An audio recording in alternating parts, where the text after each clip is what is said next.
accept them? So move. Second. Okay. Roll call, Chairman Brink. Aye. Vice Chair Dr. O'Bannon. Aye. Secretary LaCruz, aye. For April 13th. Move approval, April 13th meeting. Second. All right, roll call, Chairman Brink. Aye. Vice Chair Dr. O'Bannon. Aye. Secretary LaCruz, aye. For April 21st, is there a motion? I move to approve. Second. Okay. Roll call, Chairman Brink. Aye. Vice Chair Dr. O'Bannon. Aye. Secretary LaCruz, aye. For May 15th, is there a motion? Move approval. Second. All right, roll call, Chairman Brink. Aye. Vice Chair Dr. O'Bannon. Aye. Secretary LaCruz, aye. And finally, May 26th, is there a motion to approve the minutes? So move. Second. All right, roll call, Chairman Brink. Aye. Vice Chair Dr. O'Bannon. Aye. Secretary LaCruz, aye. All right, thank you, Secretary LaCruz. Our next item of business is the Commissioner's report. Commissioner Piper? Good afternoon. Oh, there we go. Thank you all for being here. It's good to see everybody actually in person again. It has been quite an interesting few months. I think the most important thing, or the question I get asked a lot, I'm sure all of you get asked, which is, how are you doing? My response is, have you ever tried to put on an election in a global pandemic? Nobody has to this point. So, but I want to just say that I hope that each of you as a board members get a chance to talk to the staff at some point over the next couple of months. I just want to publicly thank them. This has been an incredibly trying personal and professional time for each one of them, given the dynamics of this pandemic. We in Virginia are set up for in-person voting. And so when a pandemic comes along that requires social distancing, it requires a totally different way of maneuvering around in our election system. We have had to adjust on a dime. There has been no playbook for what we've done, what we've needed to do. But this team, who has traditionally worked in the office almost exclusively, converted overnight to a mobile office. Every one of us teleworking, save for a few. And from the outside perspective, it appears that there hasn't been any challenges with regard to serving the public as we needed during this time. Obviously, there have been other challenges. We've had numerous lawsuits, challenging petition requirements, et cetera. But we have been able to serve and work with the public and provide the services that they have come to expect of us, even under these difficult circumstances. So I want to publicly thank the staff for adjusting in the way that they have over the last several months. We are working seamlessly, I think, together as a team. We will continue to do so for the time being. Even as we enter phase 3, the majority of us are still working exclusively or mostly from home. That said, we're still providing, again, all of the services that are necessary. In that time, we have put on 2 elections, and we're actually in the middle of our 3rd one right now. The special election in Arlington is going on as we speak, and they're doing a great job up there, ensuring that people who want to vote have the opportunity to vote. But since we last met in a physical setting, if you will, not a virtual setting, we did have the March 3rd presidential primary. Want to proudly state that it was one of the smoothest statewide elections that I've ever had the privilege to be a part of, and very proud of the team and the state general registrars and electoral boards for the very incredibly smooth election. It feels like 100 years ago that happened, but it was a very smooth election considering the dynamics at the time. Since then, we had the May and the June, May election, the May general election, which occurred in 56 localities in over 100 different cities and towns throughout the Commonwealth. We had another smooth election. In that election, the Department of Elections, first of all, the governor had proposed changes to that election, and the General Assembly declined to enact those changes. So the governor postponed the election from May 3rd to May 19th. Is that right? Anyway, May 19th was when we had the election, which again feels like 100 years ago. But the May 19th was well run without many incidents. In preparation for that, we did see a huge increase in absentee ballots cast.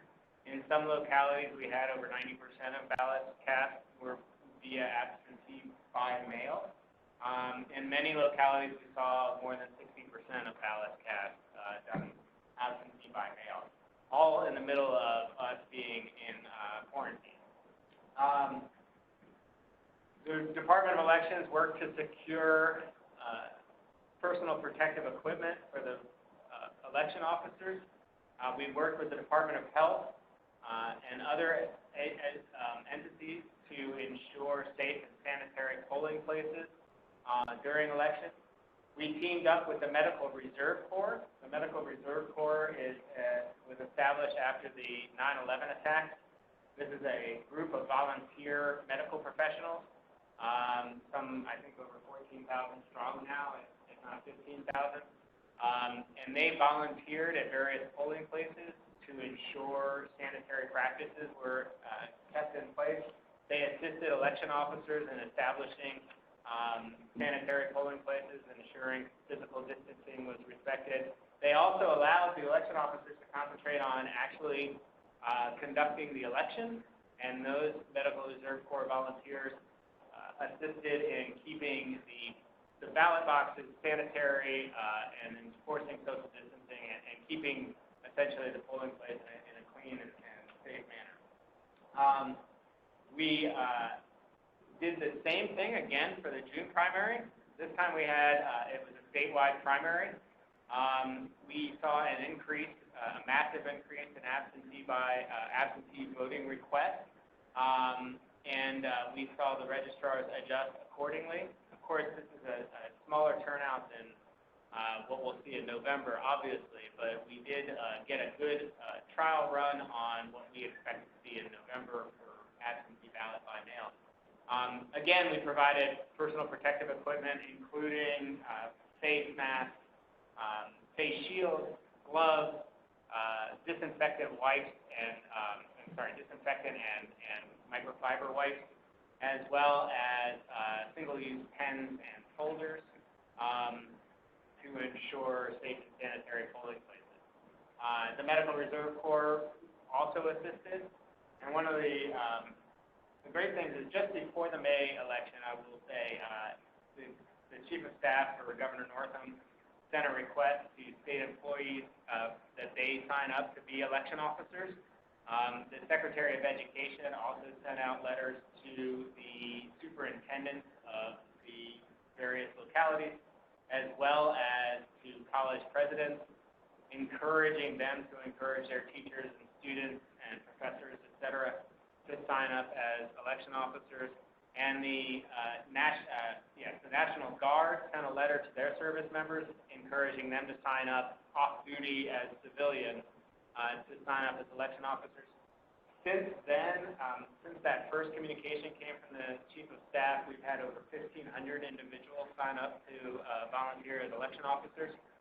This is critical because, as you know, the vulnerable population, the most vulnerable to COVID tends to be our older citizens.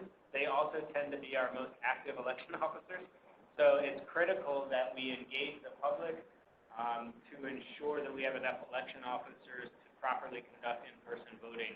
And that push in May was a huge help and continues to be a huge help. And we will continue to encourage others. In fact, all of you obviously have great interest in elections, and I would encourage you all to sign up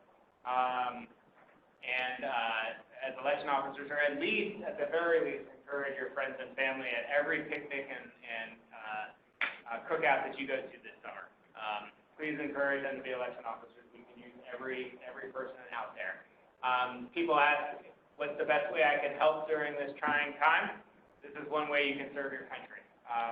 What we've seen in other states, when we've seen the situations that have made the news, a lot of those situations were caused by a shortage of election officers. And so we don't want that to happen in Virginia. This is an excellent opportunity for our citizens to be engaged in the system and to assist during this very difficult time.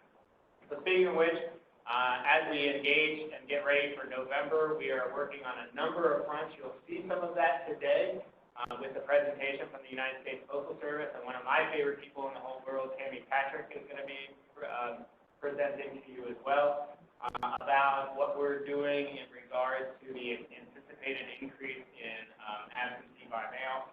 We will continue to provide localities and the election officers with personal protective equipment into November to ensure that our election officers' safety and ensuring that our polling places are sanitary. That will continue. And we have, as you know, or probably are aware, the Congress and the CARES Act dedicated $400 million to states specifically for election preparation. We were the recipients of about $10 million of that. Much of that money has gone into personal protective equipment, but we've also provided funds to the to the localities, so that they can prepare their offices for the incoming November election. And so we've given them guidance and provided them information on how that money should be spent, and they are actively working on their plans now. But as we see, the biggest thing for November that we're looking at is no matter what, we anticipate a great increase in the number of ballots that will be received by mail. This was anticipated anyway. As of Wednesday, there is no excuse required to vote absentee in Virginia. And so we anticipated an increase in absentee by mail and absentee in person. I think the pandemic obviously raises that. We've seen that in the May and the June elections. And so we anticipate that to increase greatly. As I stated at the top, Virginia is set up for in-person voting as a majority.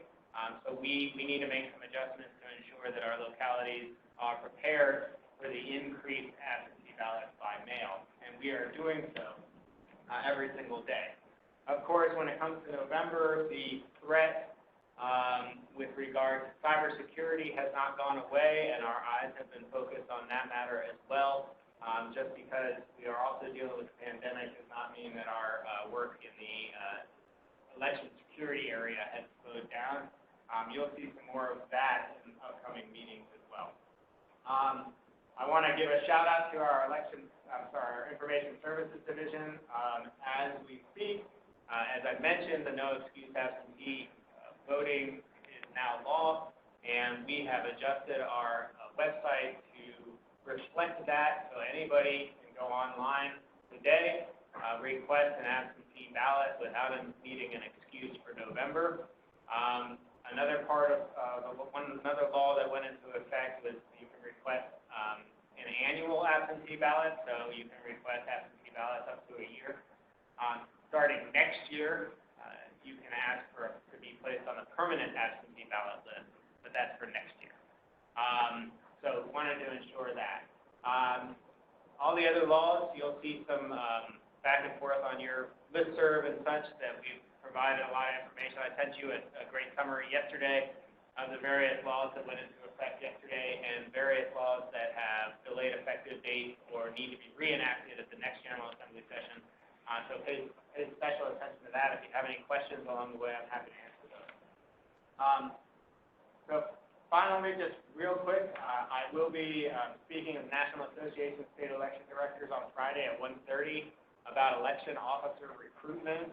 That will be live streamed on the NASED YouTube channel, but we'll be touting all the work we did here in Virginia to recruit election officers. It's one of the areas that I think we were really, really successful in. I'm excited about being able to talk about that. And then Diana Mormon, the General Registrar from James City County, will be speaking about the challenges and the successes that localities have had here in Virginia to the Election Assistance Commission tomorrow at 1:30, and that's available on their YouTube channel as well, or on their website. So lots of good things going on in a very troubling and difficult time. And with that, completes my Commissioner's report. I'm happy to answer any questions, Mr. Chairman. Thank you, Commissioner Piper. Do other members of the board have any comments or questions on the Commissioner's report? Could you send us the link to the YouTube channel? The link to the YouTube channel for NASED and for EAC, I'd be happy to do that. Okay, thank you. I think that both the department staff and the entire elections community across the Commonwealth deserve a tremendous amount of credit and thanks for the jobs that they've done under extraordinary conditions for the May and June elections. And all of you understand that this is just a dress rehearsal for the tsunami that we're expecting in November. But I'm very, very impressed with the way that the department has pulled together resources to carry out very successful elections, and I look forward to the next 120 days and continuing success. The next item on our agenda is Dr. O'Bannon has requested that the board discuss equipment issues that occurred in Virginia Beach during the June 23rd primary election. So I've asked Commissioner Piper to give us a report on what occurred there and what the state of play is.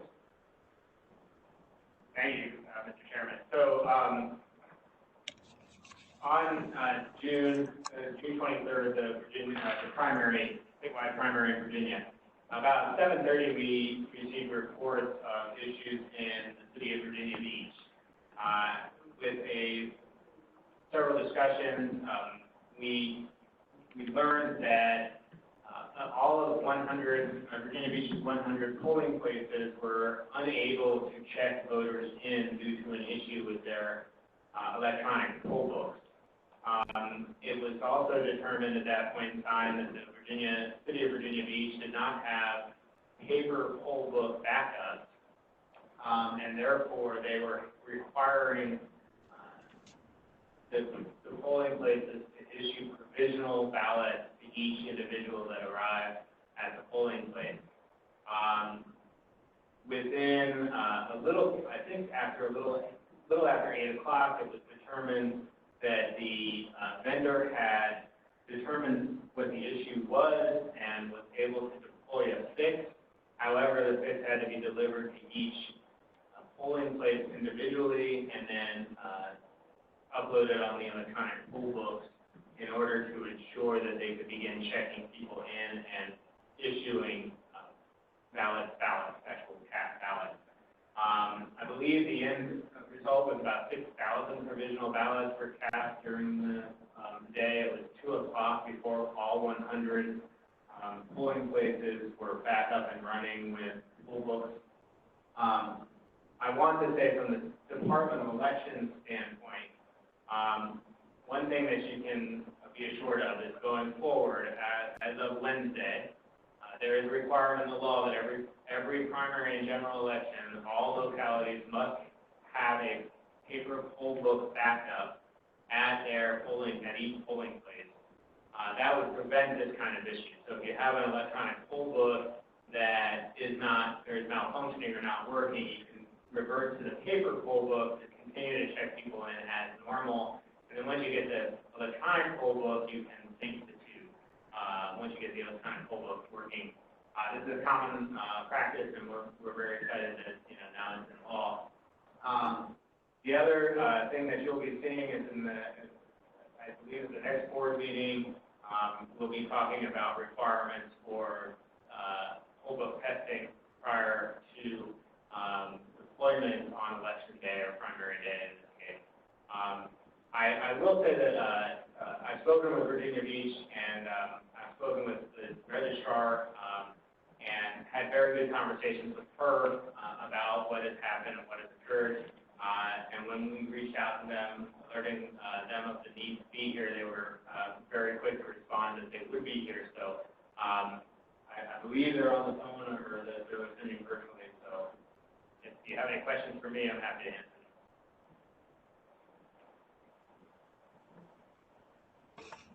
Thank you, Commissioner.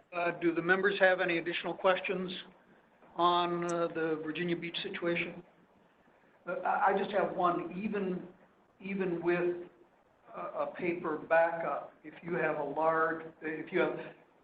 widespread failure of the EPBs, you're going to have delays in check-in, aren't you? Well, not necessarily. A paper poll book is a slower process, for sure. But one thing it guarantees is that a person can be checked in and they can cast a ballot without having to go through the provisional process. The provisional process is a much slower process than anything. So the paper poll book is a nice safety net for each polling place to have. Electronic poll books are great and they do wonderful things, but they are machines. And occasionally we have these issues that pop up. When you have a situation like this, locality-wide, it can be pretty detrimental to the process in the sense that it slows things down. So the paper poll book is a great safety net that would be very minimally invasive if it needed to be implemented. Dr. O'Bannon. I appreciate you talking some about this today. It's fascinating to me that if that bill had an emergency clause, this wouldn't have happened because they would have had the paper poll books there. It also brought up some issues around how the provisional ballots are cast. Some of those precincts didn't have enough envelopes, and there were people working in the precincts were instructed to not leave the precincts, so they really couldn't physically go to the CVS and buy it. So it kind of gets down to where you have to have some common sense, and the lowest common denominator is the individual. And so our job is to keep it, and we're, I think, trying to do that. Train everybody up to a certain level where these things happen not at all or as little as we could get. I appreciate you talking.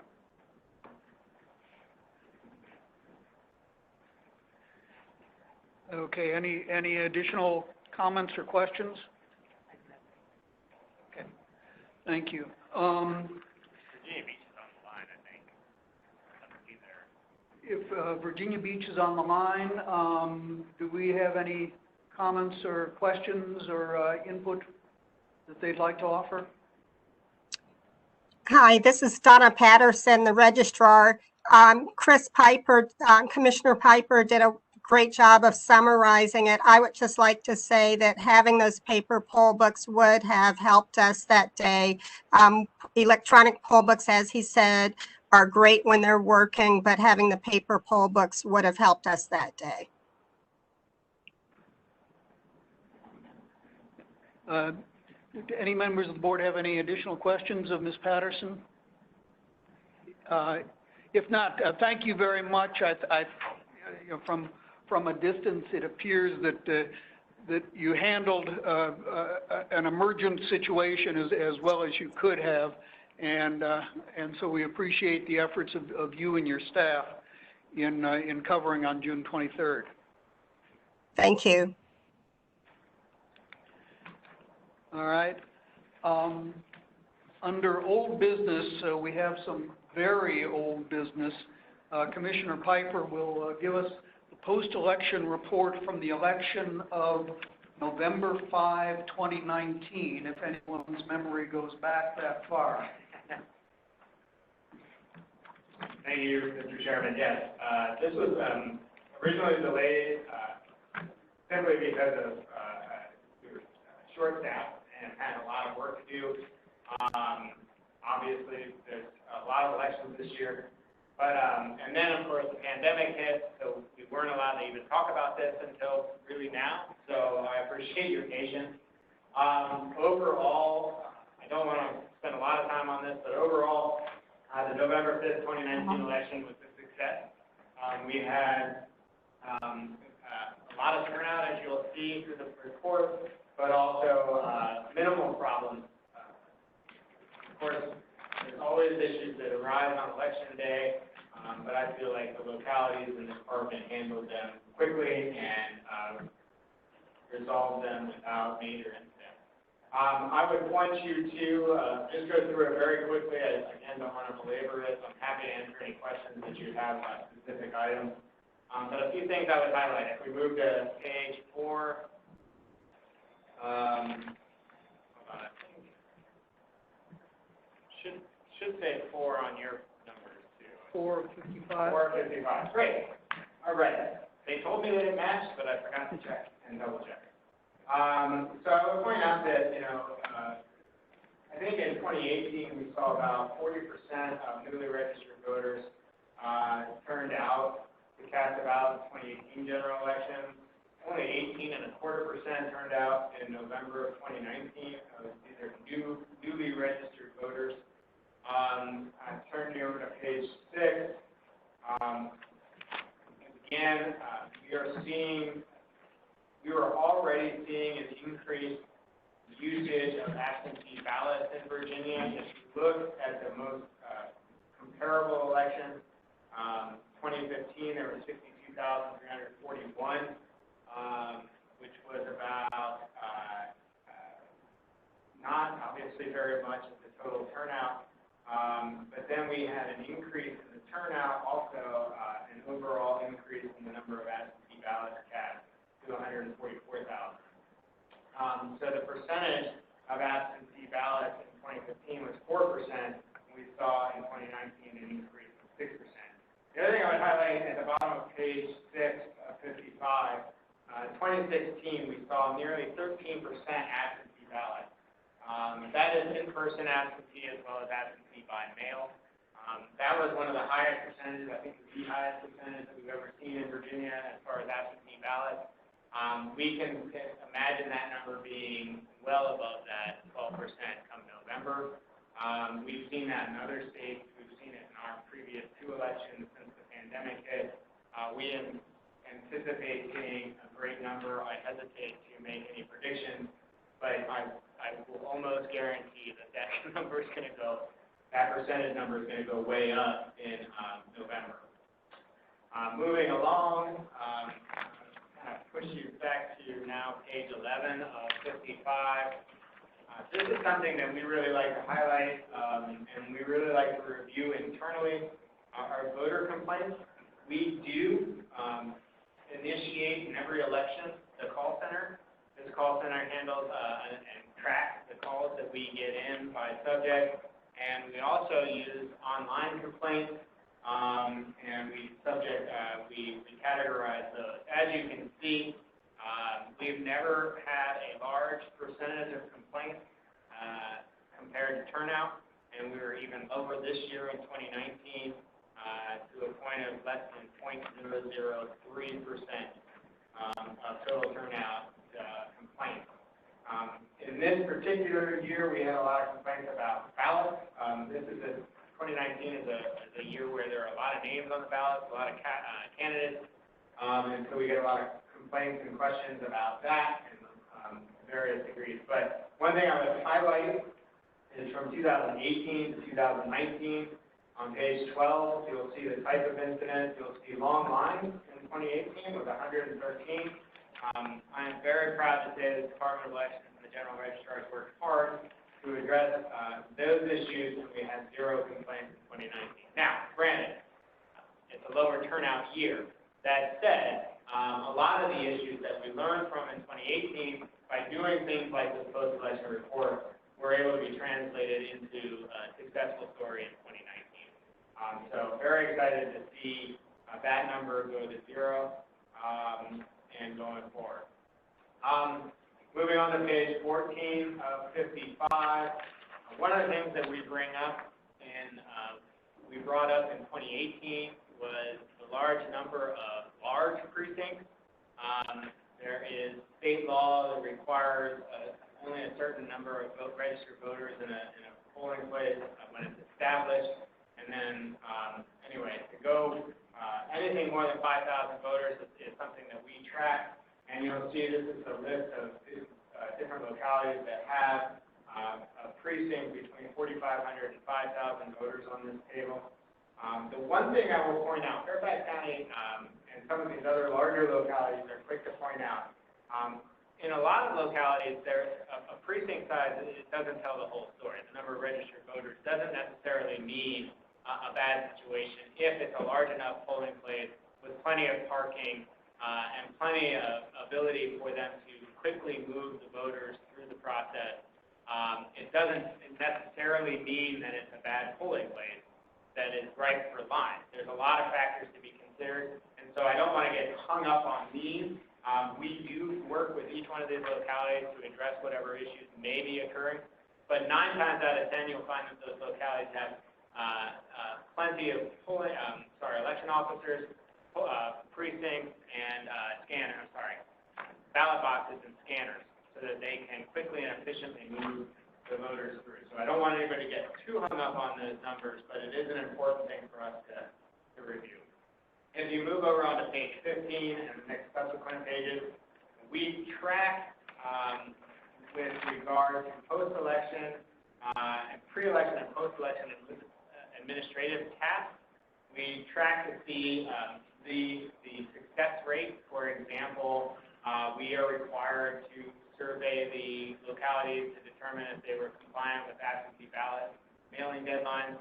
Also ballot proofing, whether they completed their LNA testing. There's a number of processes in here that we review, and this is not to call out anybody. It's not to say that people are falling down on the job here or there. It's a universal or 360 assessment that we like to do on ourselves as well as the localities.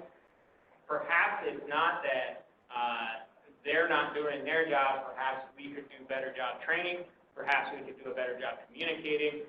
We look at it from a holistic point of view, not just as it's somebody's fault. It's where were we falling down throughout that process. And so we've actually seen an improvement in a number of these areas, and very excited about that. Moving on to page 21, I wanted to highlight for you the major issues. I think that everybody may remember that our website did go down almost not long after the polls closed. While I want to reassure everybody that there was no security incident, we talk about it a little bit in here, but essentially what happened was we discovered that a locality had an error in their election night reporting, and we had to go in and fix it. And when we went in and that locality had actually certified that everything was fine, when in fact we found out just before the close of polls that it was not. We made a decision to make the change just before the close of polls. This set up a ripple effect, essentially, that eventually required us to shut down the election night reporting website in order to deploy the fix, which took about an hour, I think, if I remember correctly, to 90 minutes to get back up and running again. I can say, during that entire period, localities were submitting their election night results. Media companies that tie into our system were receiving those results, so they were being reported, and everything was working just fine. This was a display issue. This was our display. We didn't want to provide anything that may have been confusing to the public on our website. Our records are the actual, accurate records, and we wanted to ensure that they remain that way. There were a number of other issues, very minor issues that we were able to resolve and handle very quickly. Specifically, we saw some issues with ballots. We had a huge turnout for a 2019 type election, for this kind of election. And so there were some issues with having an insufficient number of ballots, but in each of those localities, they were quick to resolve those. But we review all of those issues and present them here for you. The most important part of all of this is page 24, in my opinion, is the summary and suggested best practices. The whole point of this exercise, again, is not to point fingers, it's not to belabor any points, but the fact of the matter is that we learn something from every single election, and this is the best way for us to go about learning from the election, is to be open and transparent about the issues that we had, what we think caused those problems, and what we can do to resolve them in the future. Elections are a complicated event that we put on many times a year, and we can always improve, and that's what this is all about. So we've made some suggestions for best practices to improve our ability to ensure safe and smooth elections. Overall, 2019 is definitely one of those success stories, and we look forward to more of those in the upcoming elections. And I'm happy to answer any questions the board may have. Thank you, Commissioner Piper. Do other members of the board have any questions or comments? I just have one question based on the reporting from last November and looking forward to this coming November. Absentee ballots are counted as a separate precinct. Is that correct? Yes. My concern is that if the notion that all of the results are going to be in by, we close at 7, so all the results are in by 8 or 9. Are you working to let the public and the media know that this is a longer-term prospect this year? Yeah, absolutely. It's a good question. One of the things that we are engaging in is a educational campaign for absentee by mail in Virginia, and we will certainly be pounding the drum that I think if you look on election Twitter, as I like to call it, you will see a real town crier appeal that election night is now election week. And we should all probably get used to thinking about it that way. It takes a longer period of time for absentee ballots to be processed. That doesn't mean anything nefarious is going on. It just means that when you're doing in-person voting, you can, at the end of the night, pull the tape and get your unofficial results. When you're dealing with absentee, there's a verification process that goes through. And that needs to be done, and it's important that it's done, and that can take time, and that means that it could be a couple of days. The other thing I would point out is one of the laws that passed and is now effective is folks must still have their absentee ballot postmarked by election day, but it can be received in the office of the general registrar up till Friday at noon after the election, or 3 days after the election by noon. So that means, we've seen in I think last year, and it's in here, and I don't know where it is off the top, but last year we had over 3,000 ballots in 2018 that came in the 3 days after the election. So when you talk about a presidential election, we could be looking at 5,000 or 6,000, maybe 10,000, who knows, maybe even more. Hard to say. But that means that those ballots will continue to be counted throughout the week. And it's important, and I think the most important point to bring up when we talk about absentee ballots and by mail ballots, or any election actually, is what you see on election night. What's up on our website is 100% unofficial. It will change. It does change. Those numbers do have a tendency to change. We're quick moving, putting in numbers, and as the process that the electoral boards go through, canvassing the election results, and then by the time it gets to your desk, here, which you're about to do, is certify the June 23rd primary.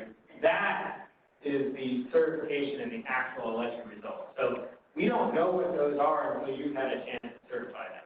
So it's important to realize that whatever you see on election night is not the final result.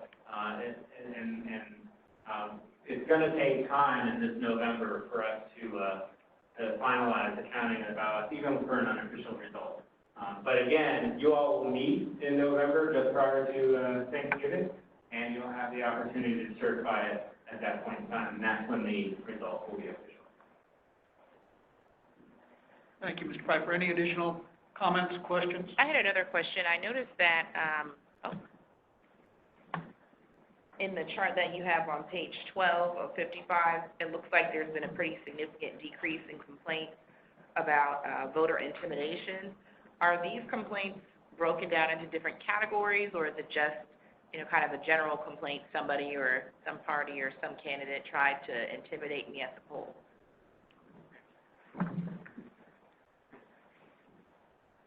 It's general voter intimidation.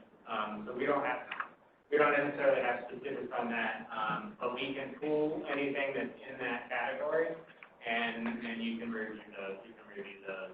If we feel, and again, we forward those on should we need to.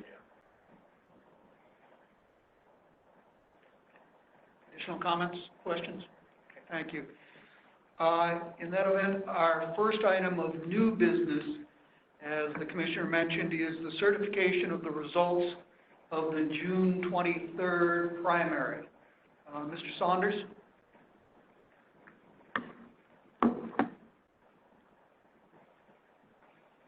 Thank you, Mr. Chairman.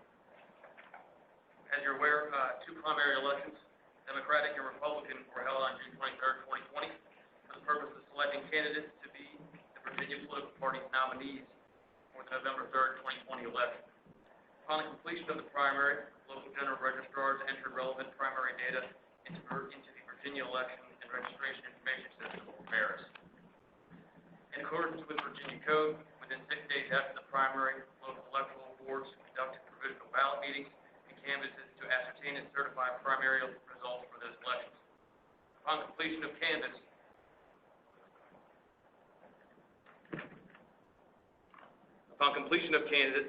to ascertain and certify primary results for their localities. Upon completion of the canvass, the GRs forwarded their localities certified abstract of votes to the Department of Elections.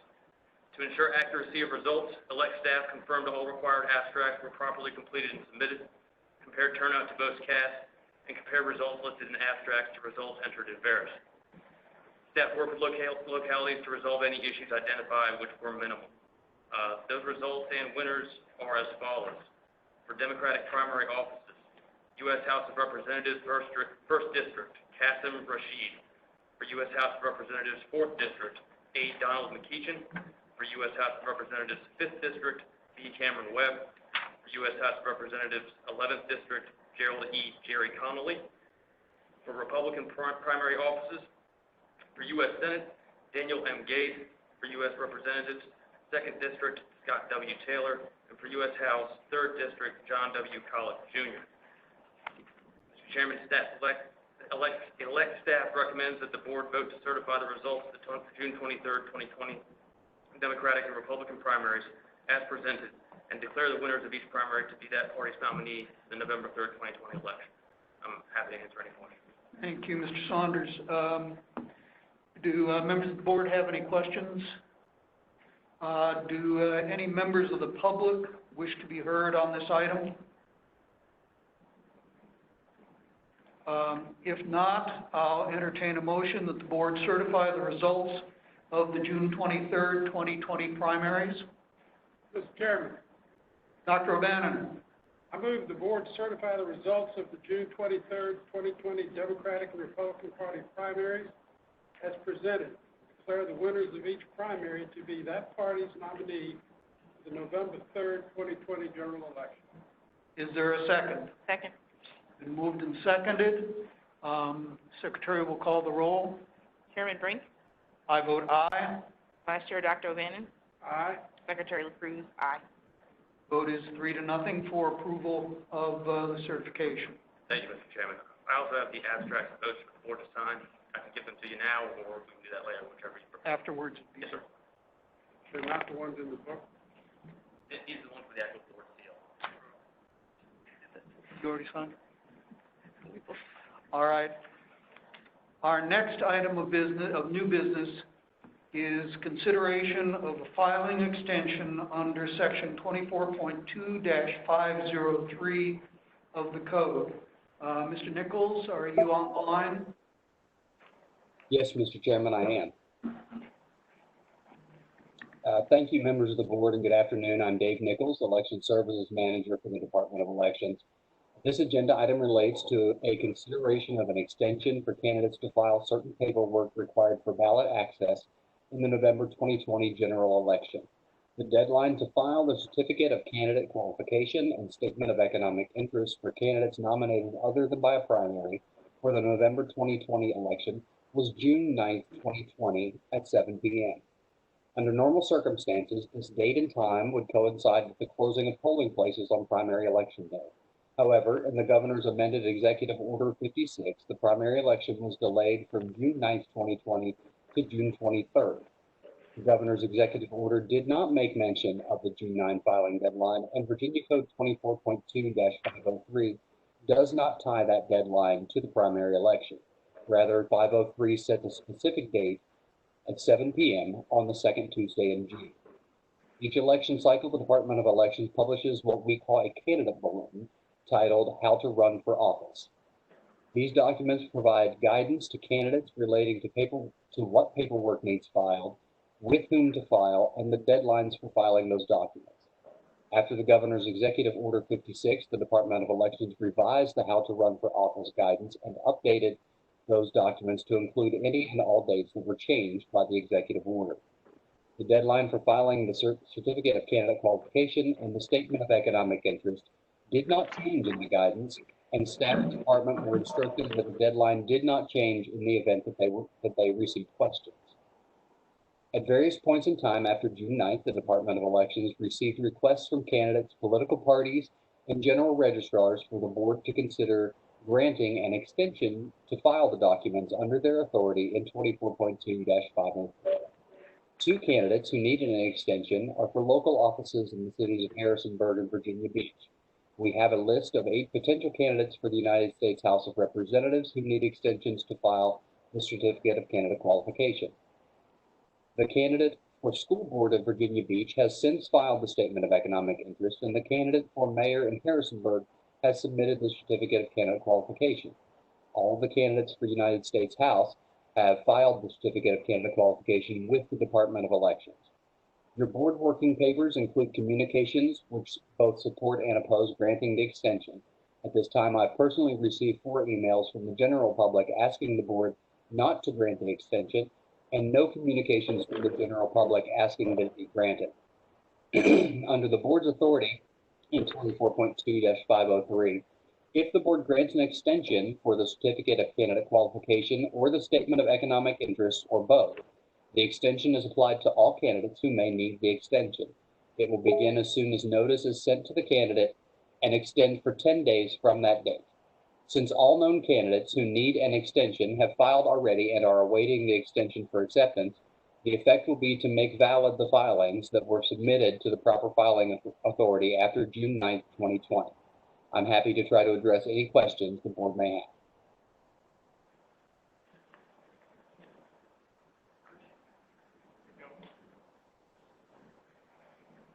Do members of the board have any questions? All right, I have one question, Mr. Nichols. Yes, sir. To the best of your knowledge, did any candidates contact the board inquiring as to the date of the deadlines? I don't know if any of the ones, we did have contact from several candidates. Most of them were regarding the date of trying to get the board to extend the deadline to file petitions, which is not under the board's authority.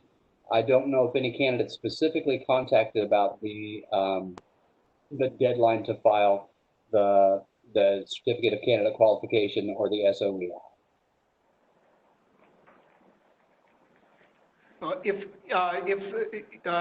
the staff have instructions as to what the response should be if there were such inquiries? Very much so, yes. It was made clear for everyone who had received those sorts of questions that the deadline had not changed and was June 9th. All right.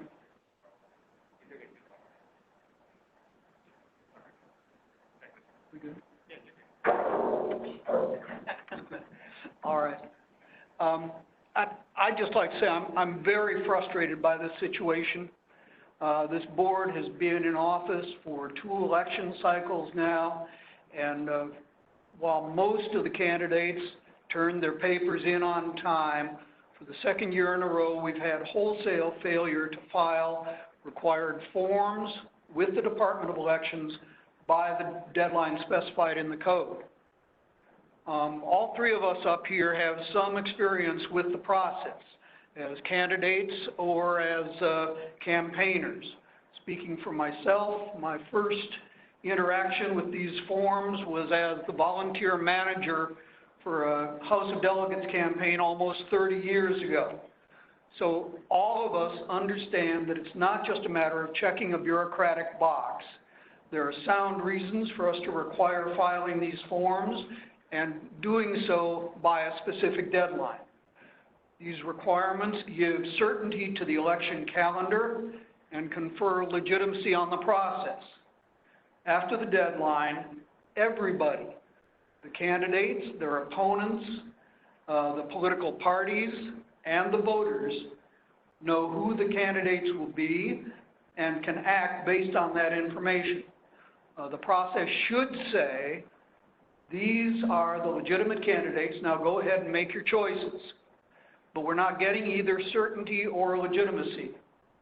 Here we are 4 weeks after the deadline, and the voters still don't know who the qualified candidates are. Because the current system isn't working, I asked the department to invite the candidates who need an extension to come in and help us understand what happened and what can be done so that they can comply with the law. Do we need clearer language on those forms? We've seen the bulletins that the department provides to the candidates, which clearly lay out the deadlines, and staff just told us that any candidate would have been told about the deadlines if they had so inquired. Does the department need to do even more to provide notice to the candidates? And ultimately, should the board recommend that the General Assembly change the law, and if so, how? The current code provisions don't give us much leeway. If we grant an extension to one candidate, we must grant it to all, regardless of the reason they failed to comply in the first place. It doesn't make any difference if they're a novice candidate on a shoestring operation with a volunteer staff, or if they're a sophisticated, experienced, and well-heeled political operation. It doesn't matter whether it was a one-time slip-up or if they're a repeat offender. But if the board were to break with precedent and deny the extension, the only sanction in the code is the draconian one of keeping the candidate off the ballot entirely and forcing them to run a difficult and expensive write-in campaign. Doing that would run counter to my personal belief that as much as possible we ought to permit access to the ballot and let the voters decide. So the board is really between a rock and a hard place on this one. On the one hand, we don't want to be in the position of picking and choosing winners and losers. That's the voters' job. On the other hand, as the process is structured right now, we're forced to give a pass to the scofflaw at the expense of the candidate who followed the rules. Now, Mr. Nichols, that's my 2 cents worth. Are there any members of the public who wish to be heard on this item?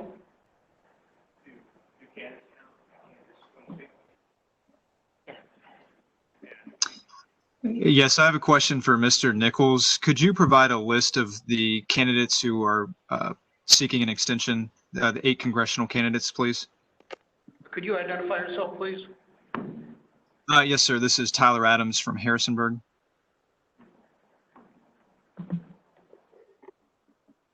Just a moment, Mr. Adams.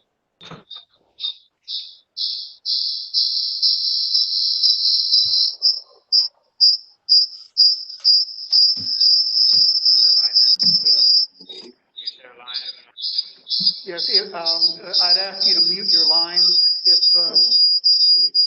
if you're not speaking. We're getting feedback. We can do it here. Thank you, and I apologize for the delay. The names we have for House of Representatives who have filed a certificate of candidate qualification after the deadline with the Department of Elections include Robert Good, Nick Freitas, Nicholas Betts, Alicia Andrews, Peter Greenwald, Andrew Nags, Jason Roberge, and Robert Jones. Thank you.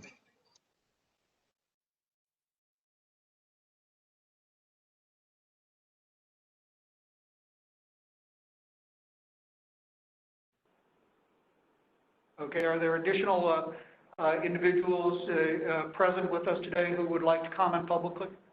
Yes, sir.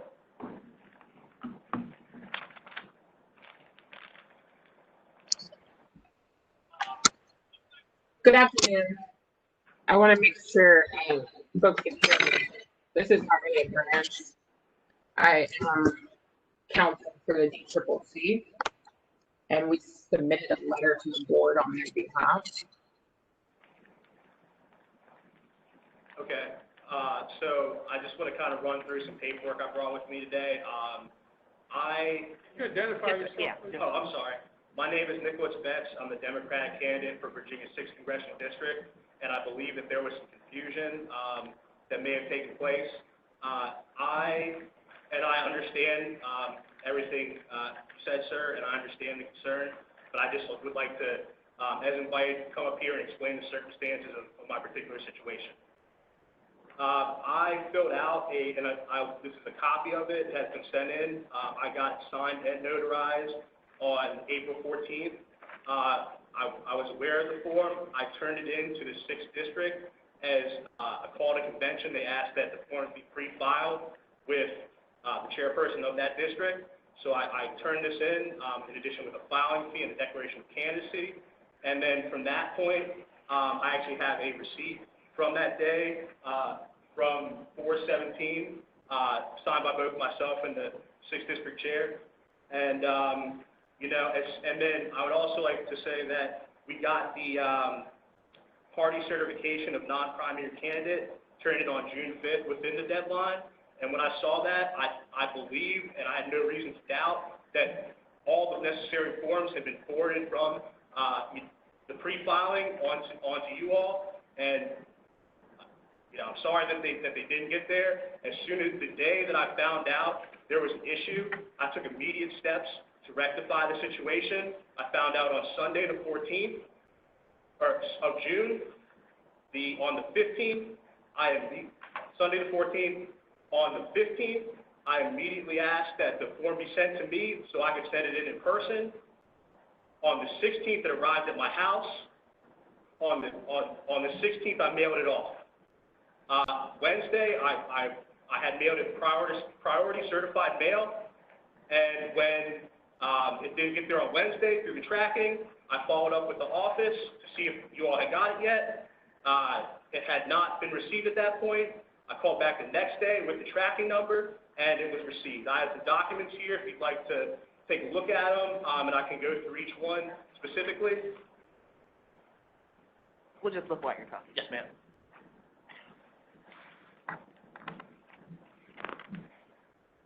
And ladies and gentlemen of the board, I am a grassroots candidate. I've had a lot of folks put a lot of time and effort. I put a lot of time and effort to this, and the reason why I ran was because I wanted folks to have a choice in November. I wanted there to be, candidates to choose from on the ballot, and I asked that you, please be forgiving and understanding, and please grant an extension. Thank you, sir.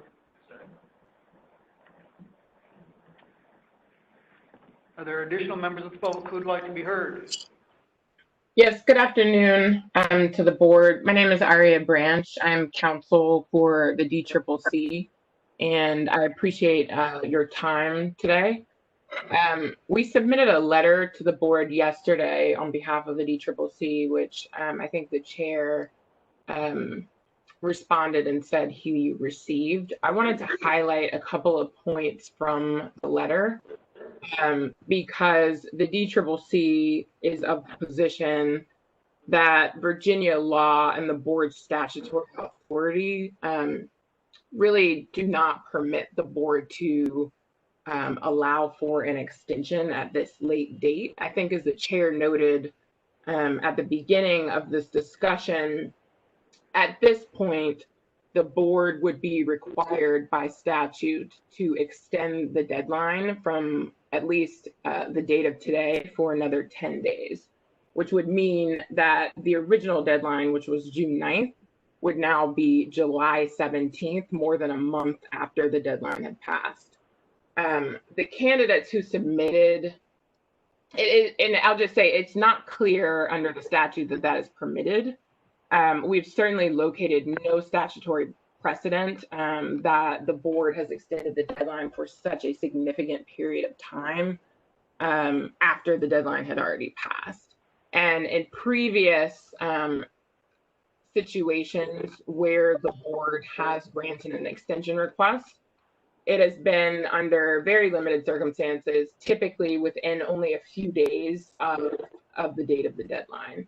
And in most cases, the candidates had made attempts to comply with the deadline, whereas here, we're not aware of any information that the candidates even attempted to comply with the June 9th deadline, and only really complied with it after the public statements have been made that it had passed. So I wanted to point that out. As the chair also noted, the deadline in the Virginia Department of Elections guidance was clear. It was unequivocal. It was clear that the June 9th deadline didn't change, despite the fact that other election deadlines did change. And any of the candidates who had questions about the deadline certainly could have availed themselves of the opportunity to reach out to the Department of Elections to verify. Again, we're not aware of any information that they did so or were given improper advice or incorrect advice. Simply, they were negligent. And this really is just a failure on their part to comply with the rules. There were many candidates who did comply with the rules, who did submit their candidate qualification and statement of economic interest forms by the June 9th deadline. And if the board grants this extension nearly a month after the deadline has already passed, I think it would really send a message to both the public and to future candidates that the deadlines are optional. If people miss the deadlines, they can always appeal to the board to grant an extension request. And that there's no precedent for that having happened in the past. And I don't think it should happen today. Thank you, Ms. Branch. Members have any questions? Can I just say for the camera, like, I had surgery, that's why I'm leaning back like this. I had to lift my leg up. I just want to make sure I'm not just chilling. Okay. Just needed to make that for everybody. So noted, Mr. Commissioner. So please identify yourself for those who didn't serve with you. So, thank you. I don't want to, Mr. Chairman. Tom Garrett, a member of the Virginia Bar, bar number 71939. I want to first speak briefly as a member of the general public, very briefly, and say that the gentleman who Mr. Betts is running against is a personal friend, and I implore you to put Mr. Betts on the ballot to run against. You really accurately, I think, summarized the frustration of any number of people, because there is really no excuse for this to happen again and again and again. Having said that, I think the question at hand is important to articulate, and I think it's also ironic and shouldn't be lost in the public that Mr. Betts' own party just argued by virtue of the draconian nature of Virginia law that he, as well as others, should be excluded from the ballot, which means that I think you might have hit on an answer, and that is that the General Assembly needs to look at the specificity of this, because there's really, as you pointed out, only one sanction. And I think it's interesting that we had early, and now I'm speaking not as a member of the general public, but as a representative of the campaign of my other friend, Nick Freitas, who is one of the 8, I believe, candidates for Congress and 10 total individuals who haven't met the statutory requirement here. And so it's important to ask ourselves why we're here today. And the ultimate question at hand, as you articulated, is ballot access. And so then the question becomes, who determines who is on the ballot representing a political party? And I slow my meter intentionally because the representing a political party is the salient point here. And by act of the General Assembly of Virginia, the entity that determines who is on the ballot representing a political party is the political party. Follow me here. Now, the General Assembly makes the laws and the executive branch enforces the laws, and you as the State Board of Elections are here as a functionary not of the legislative branch but the executive branch, so you execute the laws. These 10 people have put you all in a tough spot. But the party determines who the nominee is, and then the executive branch enforces the law that was handed down by the General Assembly. Now, we discussed in the first item of business today what happens when you have a system fail and you're forced to adapt, improvise, and overcome. By the way, I want to thank all of you, and particularly this gentleman. I was here at 11:20. He was here before me, so I know he's working hard. And you guys were essentially doing exactly what I'm discussing, adapting, improvising, and overcoming. The circumstances that created the unforeseen calamity in which we find ourselves are certainly COVID-19. Now, the action that the board is forced to make a decision on today is whether to exclude every single one of these individuals from the ballot in November, which I will digress for a moment, would have the effect of, I think, 206,000 plus or minus people voted for the Republican candidate in the 5th Congressional District in 2016. The Democrats in the 6th Congressional District deserve to have a name on the ballot. The Republicans in the 7th Congressional District deserve to have the opportunity to choose who it is that they want to have on the ballot by virtue of the law enacted by the General Assembly of Virginia, right, that the parties will determine the nominees. And then if you want to argue in the context of 24.2503, please read the code section. It speaks specifically to primary elections, it speaks to special elections, it speaks to everything except for conventions. And so, ultimately, what you have is a circumstance wherein the legislative branch enacted law that would fit in any normal circumstance. Why? Because the conventions to nominate candidates in, say, the 5th Congressional District was scheduled for June the 13th, only because it was delayed due to COVID. June the 13th is after June the 9th, which is the second Tuesday in June, thus creating a circumstance where there was no candidate nominee prior to the deadline. Ditto, I believe, for Mr. Beth. Ditto for my client, Mr. Freitas. In fact, there's still no nominee in the 7th Congressional District.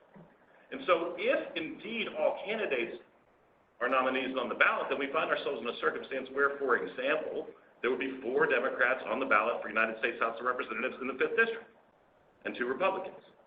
6 Republicans on the ballot for United States House of Representatives in the 7th District, and 1 Democrat. And that is not clearly the legislative intent, which is completely within the standard of what should be persuasive to this body, the intent of the General Assembly of Virginia. So the argument here is that we couldn't foresee COVID. And it is indeed an act of hubris, I would argue, to presume that you will be the nominee with your name on the ballot before you were in fact the nominee as designated by your party. Because why? Because the Code of Virginia grants the authority to the political party to determine the nomination method, which if it's a primary will be administered by you 5 people, and which is, if it's a convention, will be administered by the district. When Mr. Betts speaks of having delivered his paperwork to the chairman of the 6th Congressional District, he's speaking not of a government employee, but of the chairman of the Congressional District 6 Democrat Party, understandably. So ultimately, then, if we are to be consistent here, then anyone who filed their paperwork should automatically get their name on the ballot, and we know that's not what the General Assembly intended. I guess what I'm saying succinctly is what you said. The General Assembly might need to look at this, but because of the draconian nature of the sanction, which is to preclude someone from being on the ballot altogether, that action flies in the face of everything we're trying to do. Mr. Piper discussed annual absentee ballot, right? We've discussed the realities of COVID, which will drive up the number of people who don't choose to go to their polling place. Every effort of the Virginia General Assembly, at least in the majority vote in the last decade, has been to expand the franchise to as many people as possible and to keep the duly nominated candidates of 2 major parties off the ballot in the 6th Congressional District, the 5th Congressional District, and I would argue, because my client's going to be the nominee of the 7th Congressional District, literally takes people's franchise. literally takes the ability of individuals who worked hard for this gentleman, this gentleman, this gentleman, and removes their ability to support them in November. Are these guys wrong? To the letter of the law, they are. Why are they wrong? Because they would not have received the nomination prior to the second Tuesday in June, thus precluding them from presuming that they would be the nominee, thus need to have their name on the ballot, and ultimately, because that's the only sanction allowed, and it must be unilateral, right? Everybody gets the same ruling here.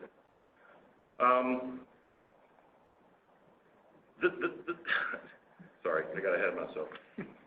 So ultimately, again, consider legislative intent, consider the nature of the sanction that's mandatory, the fact that the sanction must be uniform, and consider the access of the voters to determine elections. Consider the role of the political party to provide a nominee and the role of the Commonwealth of Virginia and the State Board of Elections to administer the election, and consider the circumstances that were absolutely, positively unforeseeable, which each one of you men and women have lived every single day since the advent of COVID-19. With that, I think, despite the fact that certainly there's an admonition, I think, appropriate for the individuals who failed to follow the second Tuesday in June guidelines, it's wholly understandable based on the fact that all of the nominating processes were moved due to circumstances far beyond their control.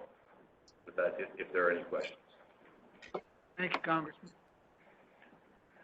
Are there additional individuals who would like to be heard?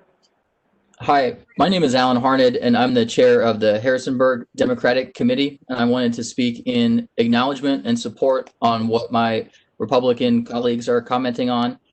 It is reasonable for the board to desire to make valid these filings and to have general concerns about the process. It is reasonable for people to object, but I would flag and to share the frustrations with the board and the desires to seek a reasonable accommodation in these processes for the future. These forms, these documents, and these processes use language like may require or may limit, and they are clearly engaged with an extension protocol that we are involved in today. I would hope that the board can move forward with allowing these candidates, especially candidates, my candidate, to be able to move forward. Here in Harrisonburg, we have a ticket that includes Nick Betts and our local candidates who have missed these forms. And the challenge is that our own primary processes are being ignored in order to utilize these forms. And I would flag that there is we go through at the local level extensive work to enfranchise, to engage, to support the voting public. And we want to be sure that those votes are heard. Here in Harrisonburg, we had a massive turnout in our local primary election, which supported a candidate that then is caught up in this lost filing process. And I would just flag that we know who our candidate is, the party. We submitted our documents. We already had copies of this same form on file from previous elections with this work. And I would just hope that we can have an accommodation process here. The Democratic Party in Harrisonburg is in support of being able to include our candidates on the ballot in November. Ended. Thank you. Thank you. Good afternoon. Could you identify yourself, please? Yes, sir. I'm Bob Good, the Republican nominee in Virginia's 5th Congressional District, and I thank you for allowing me just a few moments. I thank you for convening today to consider our request for an extension. I want to apologize that my campaign, we were 3 days late in filing our form, and I'm sorry for the inconvenience to the board and to the State Department of Election officials that caused. That certainly was not our intention to do that. You know, we're here in large part, it doesn't excuse it, but to explain it because of the COVID situation, because our nomination process, our convention was originally scheduled for April 25, which would have given us weeks, of course, before the form would have been due on June 9. And we incorrectly believe that when the nominating process and the primary was extended, that the form also was extended or delayed as far as the due date as well. So I will say that when we had our convention on June 13, all of the delegates who came to the convention were well aware that I was late on my form. It was all over the media, and certainly my opponent was helping to share that information through text and emails and so forth. So the delegates arrived at the convention fully knowledgeable of the fact that we were 3 days late on our form. And my point is that they voted with that information. Typically, the form is not due at the time of the convention or the prime. There's a later. It would have been a later date. They wouldn't have had the form wouldn't have been filed anyway. But in this case, it was late by 3 days. But the delegates knew that, and yet they overwhelmingly voted for me by a margin of almost 60 to 40, in spite of our campaign being outspent 10 to 1. So the delegates had that information that we were late. They knew that, and they still supported our campaign. And I would just humbly and graciously ask you to grant the extension, because that would respect the overwhelming will of the delegates who nominated us for the Republican nomination. Again, I apologize that you all are put in this position as a result of our mistake on that and our incorrect understanding of the extension on the deadline. So thank you for allowing me to share that, and I just humbly again ask you for your consideration of extending the deadline. Thank you. Are there additional members of the public who would like to be heard on this item? Hi, this is Aria Branch. I'm counsel for the DCCC. I spoke a little bit earlier, but I do just have a couple of points I want to make in response to some of the points that have been made thus far. The first is that the rules are not draconian. They're rules, and they were put in the code for a reason. Certainly, the coronavirus has affected elections, and it's affected election dates. And the candidates who missed this deadline were aware of those changed dates. They were also aware that the clear guidance on the Virginia Department of Elections website had not changed. It's stated in plain language that the deadline is June 9th. There's also a calendar available on the website. And the rules are there for a reason. There are other candidates who complied with the deadline because they took the care necessary to comply. The fact that people made mistakes is, it is what it is, and it's unfortunate, but the fact is the rules are there for a reason. They are to signal to the public which candidates are running in which races. And I think that is an important and legitimate function of these rules, and the boards need to enforce these rules. I'll speak just quickly to the fact that the remedy here is that these candidates would not be listed on the ballot. And that is true, but as someone pointed out earlier, the option to stage and wage a write-in campaign is there. And Delegate Freitas is familiar with that because this is the second time that he has failed to comply with the deadlines due to his own negligence. And previously, the board rejected his extension request properly, and he waged a write-in campaign, and he appeared on the ballot as a result of that. So there is a remedy. There's also statutory guidance regarding replacing candidates on the ballot. So Virginia law clearly contemplates that in some cases, candidates may miss these deadlines, and they can either wage a write-in campaign or they can be replaced on the ballot. Finally, I'll speak to the legislative history around this, and specifically around Section 24.2-503, which I'm sure the board is very familiar with. But I do just want to point the board to a case from the Eastern District of Virginia that is called El-Amin versus State Board of Elections. It's a 1989 case that we included as Exhibit A to our letter. And it clearly states that Virginia law can properly set forth deadlines for gaining access to the ballot. And that, it is constitutional to do so, state law has the right to do so, and it serves really important interests, as was pointed out earlier.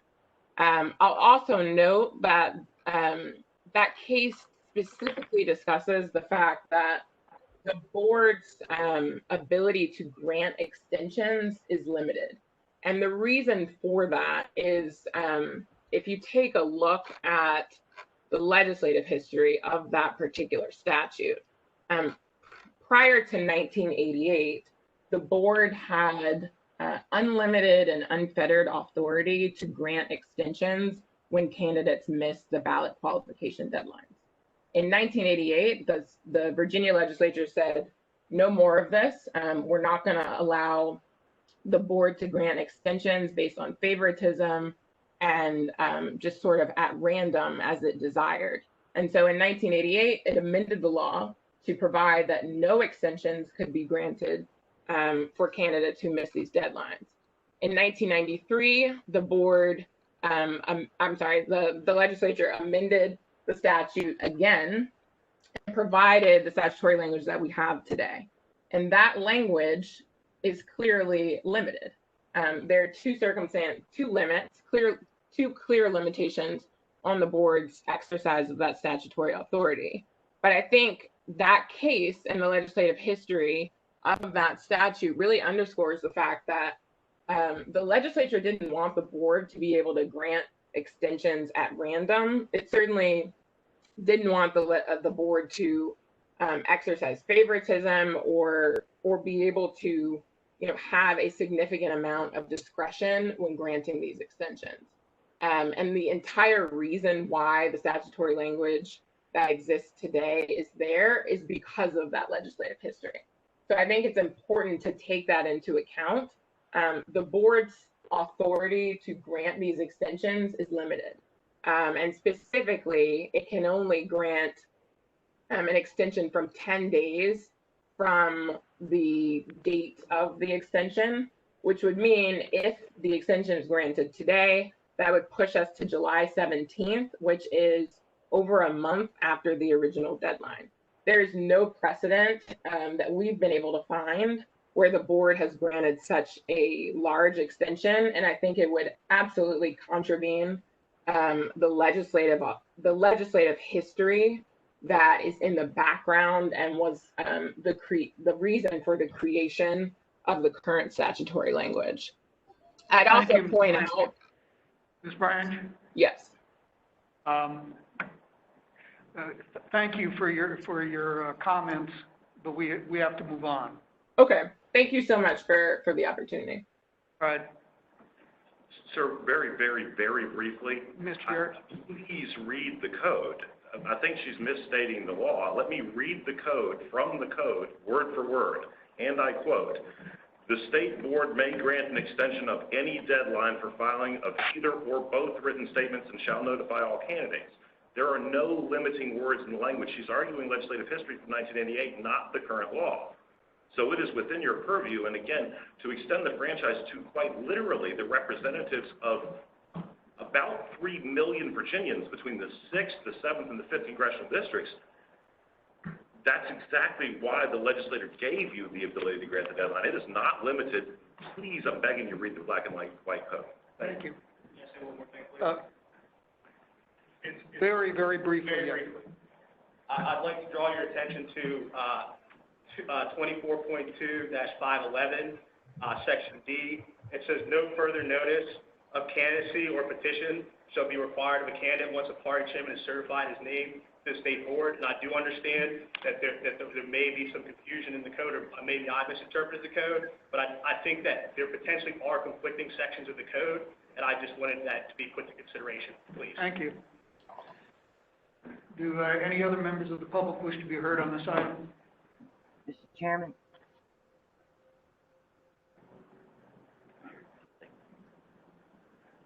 Yes, is somebody on audio? Yes, Mr. Chairman, my name is Andrea Epps, and I live in New Kent. I have no relation whatsoever to any of these candidates. I just wanted to make a very quick point that while, yes, I do understand and agree that the parties have the right to nominate their candidates, you all have the monumental task of making sure that Virginia elections are fair. And if the legislature did not intend for you to do your job, then they wouldn't have written the section of the code the way that they did. And I think that while it is unfortunate, I think that for all of the candidates that were able to get their paperwork turned in on time, I think it would be unfair to them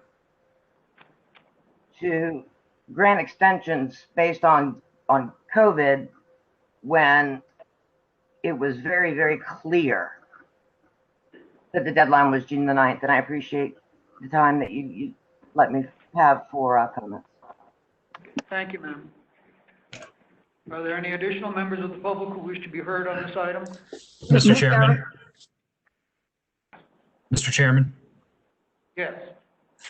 Hi, my name is Matt Walton, and I am a resident of Henrico County, and I have also been a former candidate for the Virginia House of Delegates and met my filing deadline during a special election. And I met that deadline and I filed my own paperwork.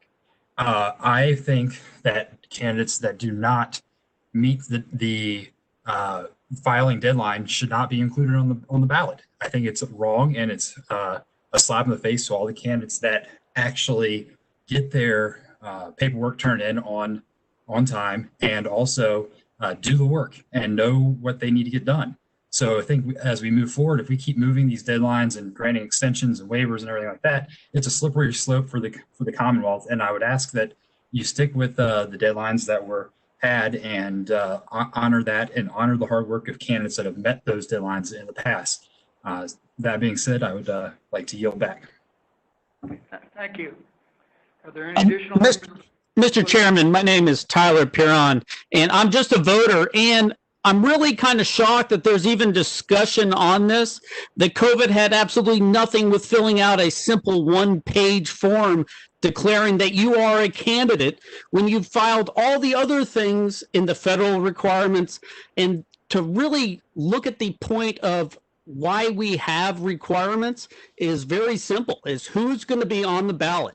And if they aren't even willing to go and look at or call or verify that the information may have changed and just assuming so, they really don't need to be on the ballot, because I can't go November 8th and vote because we have deadlines for voting. And it's a very simple thing as a voter. If they're allowed to be on the ballot because they just ignore the law and they get a reprieve by a government entity, well, there's no law at all. Thank you. I yield. Mr. Chairman? Yes. Hi, good afternoon. This is Clarabelle Wheeler, and I stand to offer some institutional knowledge to this board from the previous State Board of Elections, who discussed and had the thorny issues that you are seeing today. We unanimously, all three members, agreed, absolutely in concert, that the reason for deadlines serve the entire public. All of the candidates need to follow the same guidelines. Exceptions are given for true emergencies. Someone has an automobile accident going to file their report. Someone is sick. There are lots of reasons, but just missing a deadline is not an emergency. We have due process of elections in Virginia. The same rules and regulations apply to all candidates. The Department of Elections gave out wonderful, clear guidance to everyone. When the governor extended the date for the primaries, the Department of Elections clearly said the date for the primary will be advanced 2 weeks, but the date for filing will not change. It was clear. Everyone should have been paying attention. It was the same information for all candidates. All people can read who are candidates. There should be no exception for this. And the previous board agreed, as I said, in concert, we all agreed that the filings are there for a reason. And I would implore you to either get the General Assembly to change the rules and the law or follow the rules as they're written. Because otherwise we have chaos if we don't follow election laws. As the previous gentleman said, if you show up 5 days after the election, you can't vote. If you don't fill out your paperwork, and it's a very simple thing to do, then, you missed your deadline. Y'all had to deal with this last year, and we dealt with it 2 years ago. I commend this to your consideration. Thank you. Thank you, Dr. Wheeler. Are there any additional members of the public who wish to be heard? Good afternoon. Would you identify yourself, please? Yeah, I'm Peter Greenwald, candidate for U.S. Congress from the 7th District. I just want to say, board, you've done your job. I ran 6 years ago, and I was right on top of the bulletins put out. They're all in a timely manner. Clearly, the deadline was June 9th, and it was just my oversight. I had to go out to my supporters, just let them know that was on me. I got to own that. So there really are no excuses. So I just come before you on behalf of my supporters, just appealing, I guess, for mercy of the board. So thank you. Thank you, sir. Are there any additional members of the public who wish to be heard on this item? If not, Dr. O'Bannon? I'd like to make a motion and then have permission to speak to it. If you're ready. Please proceed. If you're ready. We are. Microphone. Yeah, he needs that. If he's going to make a motion, have the microphone. Okay.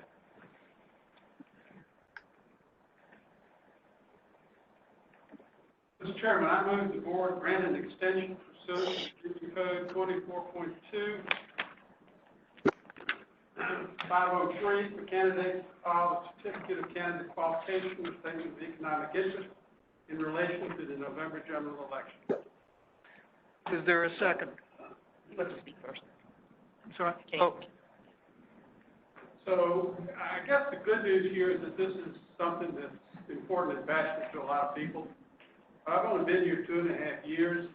We've got several members of the General Assembly that got extensions. And to Ms. Branch, I made the motion at our April 3rd meeting to allow a gentleman named Cameron Webb to get on the ballot. And I'd be curious whether they favor that or not. But it's obvious this is not just one political party, this is both parties. And my point would be that we had this as an administrative responsibility. We've taken it back now to the board. And I think we are in a position where I can play by whatever set of rules we have. We can be strict, in which case, if you don't have it, you're not on the ballot, or we can do it case by case, or we can get guidance from the General Assembly, which is what should happen. So I'm glad that hopefully this will be the last one of these, but I did make the motion. Thank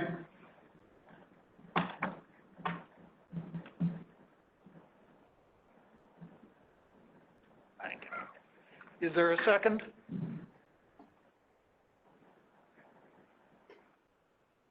I will reluctantly second that motion.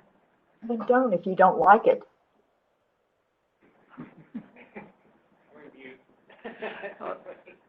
All right. And I'd ask for a roll call. Chairman Brink, I pass. Vice Chair Dr. O'Bannon, Aye. Secretary LaCruz, nay. Chairman Brink, I vote yes.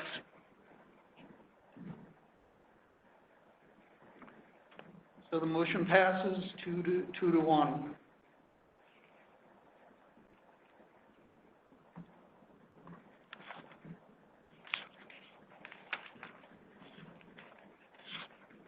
All right, the final item of new business on our agenda is a drawing to determine party ballot order for general and special elections from October 1, 2020 through April 30, 2021. Mr. Nichols? Yes, thank you again, members of the board. For records purposes, I'll state again that I am Dave Nichols, Election Services Manager for the Department of Elections. This agenda item relates to a drawing for party order on the ballot for elections held between October 1st, 2020 and April 30th, 2021. The board previously drew for elections through September 30th of 2020. Virginia Code 24.2-613C requires the state board to determine by lot the order of parties' nominees will be placed on the ballot. The time frame involved in this drawing will extend through the November 2020 general and special elections and cover any subsequent special elections through April 30th of 2021. The board will need to conduct a similar drawing again at a later date to determine party order on the ballot for elections held after April 20th or April 30th of 2021. Recognized political parties are not considered in today's drawing because to date, no candidates have qualified. However, if candidates from more than one recognized political party qualify for the November 2020 general election, the board will need to conduct another drawing at a later date to determine the order of those parties on the ballot. You have been supplied with the standard bowl, the empty film canisters, and slips of paper with the words Democratic and Republican on them to use for this drawing. Mr. Chairman, at this time, I turn the process over to you to conduct the drawing by lot and subsequent motion to certify the party order.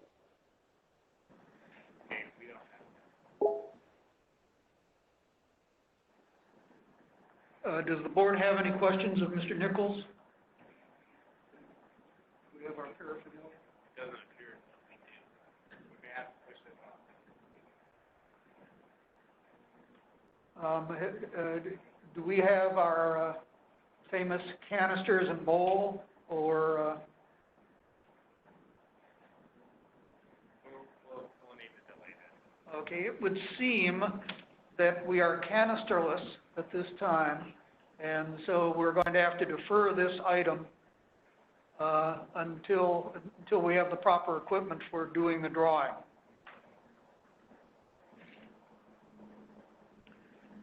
Our last item of business today, then, is a report on the United States Postal Service elections mail.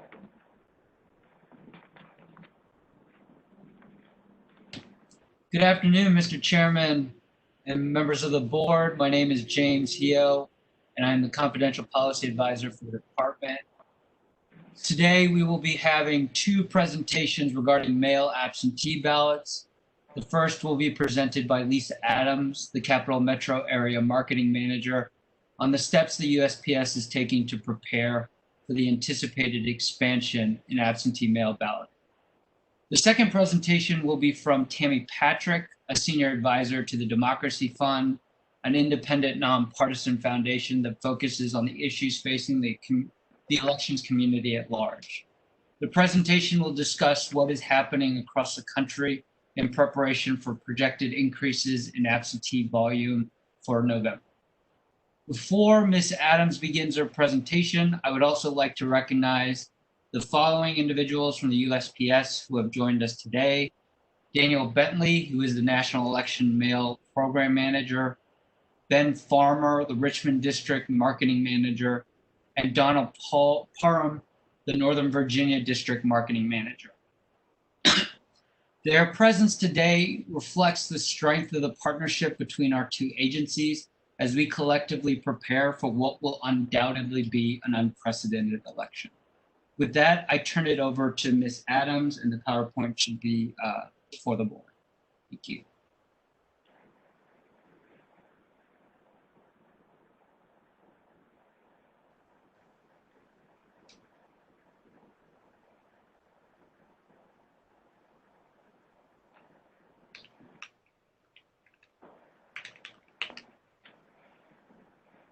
Ms. Adams, are you with us? Yes, I'm here. Can you hear me? Yes, we can hear you. Okay. My apologies. I'm here. All right, so I wanted to thank everybody for allowing us to join this afternoon. I'm not sure if you heard my introduction. My name is Lisa Adams. I'm the Area Marketing Manager for Capital Metro. The Postal Service is divided into 7 areas, and the state of Virginia falls under our area delivery area. So I wanted to cover a few agenda topics today regarding elections and how the Postal Service handles those. So you can go to the next slide. So for today's agenda, I wanted to touch on how the Postal Service plans to handle the heavy volumes of ballots for the November election.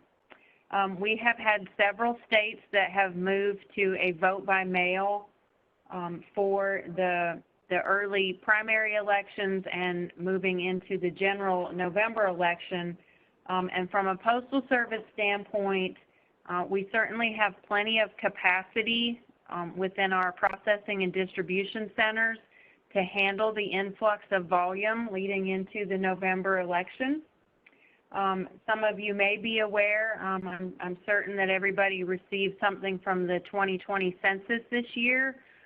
We partnered with the census and handled a little over 521 million pieces of first-class mail with a lot of strategy and planning, communication, and partnership. It allows us to know when that volume's coming in, to prepare our plants as well as our customer service delivery units to handle those volumes. So no concerns there with the potential influx of volume with the ballots. As for the communication and outreach with our local Board of Elections and state officials, each of our districts, and we have 8 districts within our within the Capital Metro area, each district has a dedicated political and election mail coordinator, and then at the area level, myself and Ms. Hill, who is part of our staff, handles the tracking, the outreach, the communication between our Board of Elections as well as our state officials. And some of you may know and be in close contact. I know James is with Mr. Ben Farmer. He's the district marketing manager for Richmond District. But we take great pride in the outreach with the local Board of Elections and our state officials to make sure that we have all of your questions and concerns answered. In the event that we aren't able to answer those questions, then we have a national political and election mail outreach team, which I am also a part of. We take those questions and concerns to a national level to include government relations, our legal department, to make sure that we are able to provide and communicate responses back to any of those questions or concerns. Considerations for planned mailings or mass mailings, I've kind of touched on that in the first bullet, but with that outreach and partnership that we have, it allows us the ability to know when either the mail service provider is going to be entering ballots into our mail stream, or the local Board of Elections will be mailing ballots.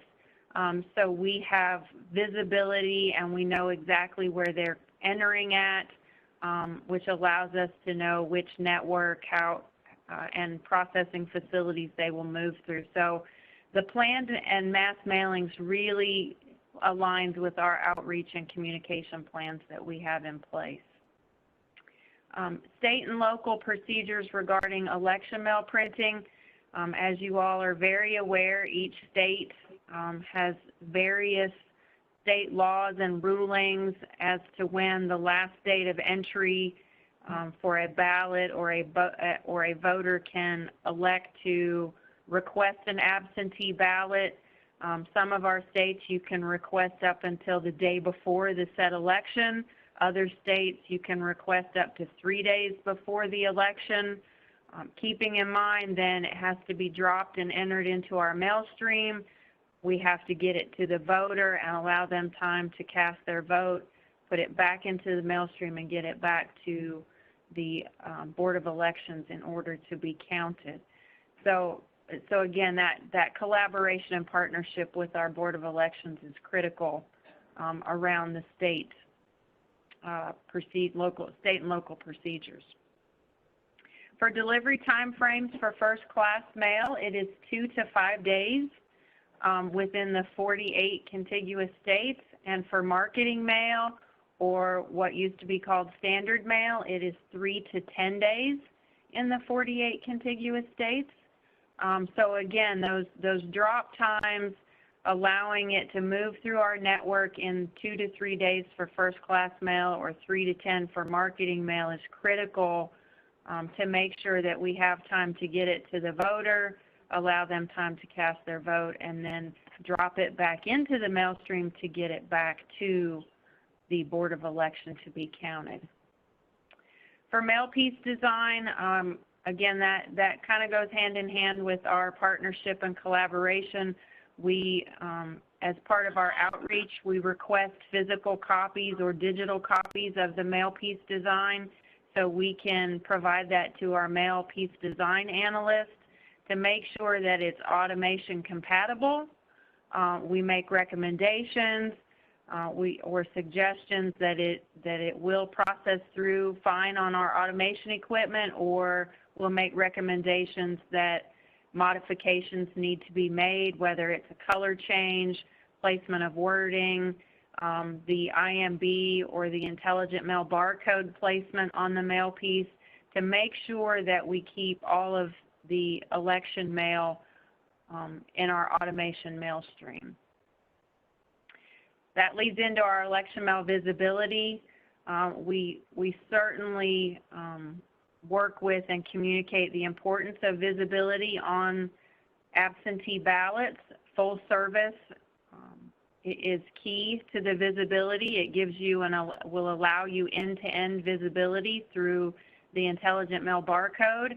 We have a cadence of calls that we set up at a national level with our state officials, and we bring on subject matter experts to discuss visibility, the importance, how the data is communicated or provided back to you at the state level. And again, it gives you that end-to-end, so you know once the absentee ballots have entered into the mail stream, when they've ran across our automation equipment, they've been delivered to the recipient, which also ties into customers that have informed delivery, and then when they are received or delivered back to the local Board of Elections. So there's been a lot of work done. We have dedicated teams around election mail and the visibility around that for both internal and for you as an external partner, which leads into payment, prepaid postage options, which include business reply mail or QBRM, where it is paid on a permit. So me, the voter, my return envelope is a postage paid envelope. When it processes through to be delivered to the local Board of Elections, it's charged to a permit account, whether that's at the state level or the local level.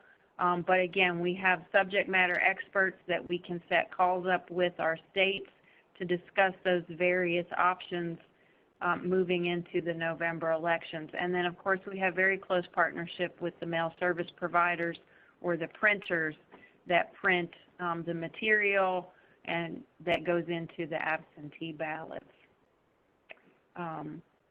I'll pause there. I know I've said a lot. Are there any questions? And I know Mr. Bentley is on with me also from headquarters, but are there any questions or concerns that I can try to answer for you? Members of the board have any questions? I have one small question.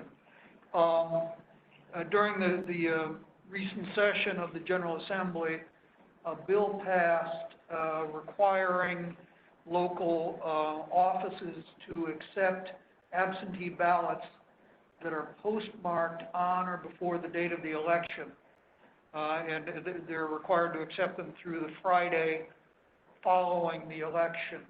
And it goes on to say, for purposes of this subsection, a postmark shall include any other official indicia of confirmation of mailing. What kind of additional indicia are there out there that the Postal Service might provide? So for the postmarking, I believe that law actually it went into effect July 1st, but applies to the November general election, correct? That's correct. Okay. For postmarking, so and I'll kind of walk you through the mail flow process. So when a voter drops their ballot in either a blue collection box or in a lobby drop or puts it in their mailbox and a carrier picks it up, it flows into our processing and distribution centers. If it has a stamp on it, a first-class stamp on it, when it runs through our cancellation machines, it gets a postmark. So it's stamped with today's date and the processing facility that it ran through. Now, if I'm a voter and I work at a local business and I have a postage meter machine and I print my postage and attach it to my return ballot, when I print my postage, it is also date stamped. So when that piece runs through our cancellation machines, it identifies that it already has a date on it, so it doesn't cancel it again. There are various watermarks that we've seen come back on absentee ballots. So if it has a date contained within that postage stamp, meter strip, or meter postage, that qualifies as a postmark or a cancellation. But if it has a first-class stamp or multiple stamps on that mail piece, when it runs through our cancellation machines, our machines put a date stamp on it. In the event that it was to, for any reason, not process through on our cancellation, then as it moves its way through our network back out to delivery back to the Board of Elections, then we hand cancel with our date stamps prior to delivering to the Board of Elections. I hope that answered your question. Yes, sir. It does. It does. Thank you. You're very welcome. Are there additional presentations? Yeah. Yes. Thank you for that, from the United States Postal Service, and Ms. Adams, appreciate that. And some other questions from the board.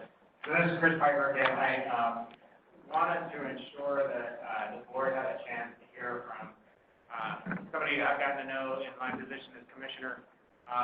She has done a lot of great work in a lot of areas with relation to election administration. But Tammy Patrick has proven to be a great resource and a great help to the Department of Elections, especially as we entered the pandemic and realizing that we were going to see an increase in the amount of by-mail voting. For reference, and I'm sure she'll talk about it, but Tammy was a local election official in Arizona for a number of years and worked with them to increase absentee by mail and by mail. And Arizona had, I think, in March, their presidential primary, over 80%, which is average what they get in a regular year anyway of by mail ballots. So anyway, inviting her because she has a lot of great information and resources that we've utilized speaking to her. But I wanted to, along with the United States Postal Service, provide an opportunity to show you what we're doing, just a smidgen of what we're doing to prepare for the anticipated increase in absentee by mail.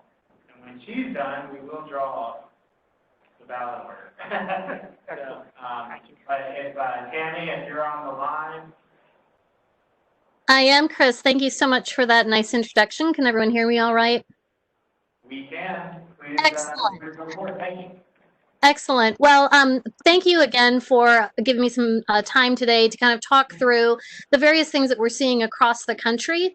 And I've included things that I know Virginia is already doing because I think that it's good to see that that kind of justification or legitimization of what you're doing in that national and global context as far as what other states are doing. So with that, I do want to jump in and get started. Normally, I progress through the slides myself, and I tend to have a lot of slides. So I'm going to just say next when we advance. So today I want to talk about some of those trends, some of the ways in which ballot delivery and return are being played out in this COVID era. Next. So, I'm sorry, next. There we go. So in this moment, we know that there were election delays due to COVID in the dates themselves. Next. As well as the way in which voters are interacting with the process. So places that are sending out ballot applications to all voters. Next. And then we also have states that have mailed out the ballots themselves to voters, at least in the primaries. And of course, we have states that mail out ballots to voters during all elections, and some that allow it at the county level. Next. So what I wanted to do is refer to something that I often talk about as the snow globe of elections, to really look at how has vote by mail or absentee voting played out in the last decade or so across the country. And this is from the Charles Stewart at MIT. So what we're looking at here at the apex is election day voters in 1996. And down on one side, we have voters who have chosen to vote by mail. And on the other side, voters who have voted early in person or in-person absentee. And I've tried to put a little star where it looks like Virginia falls. So in 1996, pretty much everyone voted on election day. Next. 2000, next. 2004, next. 2008, next. 2012, next. 16, and you'll notice, I'm going to pause for just a second here. You'll notice that the states were really falling away from election day, and then here in 2018, we had more of a shift back up to election day, and a lot of that had to do with first-time voters that didn't know they had any other options in the states where they had them. Next. Because as I often talk about voting at home or voting by mail or absentee voting as a bit of an evolution. And this is a great resource from the Vote at Home Institute that really shows where the states were last year in that kind of progress or the paths towards whether an excuse was required, an excuse was removed. And then what we tend to see is that voters tend to like it in most places, and you get to a point where there's so many applications coming in that you can't physically process them in time to get the ballots out, something we are seeing in states during the primary election. And that's where many states have moved to, at that point, a permanent request, a permanent early voting list, and that's what happened out in many of the Western states. And then what happened, and this actually happened as well in the state that I was an election official in Arizona, where we had 60, 70, 80% of our voters receiving their ballot because they were on a permanent list. And it's at that point where you get to kind of a tipping point, and states like Washington and Utah and Colorado and Hawaii have switched over and gone fully vote at home or vote by mail. Next, please. So as we think about and contemplate the way in which elections are going to be conducted in November, it's difficult to know exactly where we're going to be in relation to the coronavirus, but we know that we can't really make any assumptions on how voters are going to behave.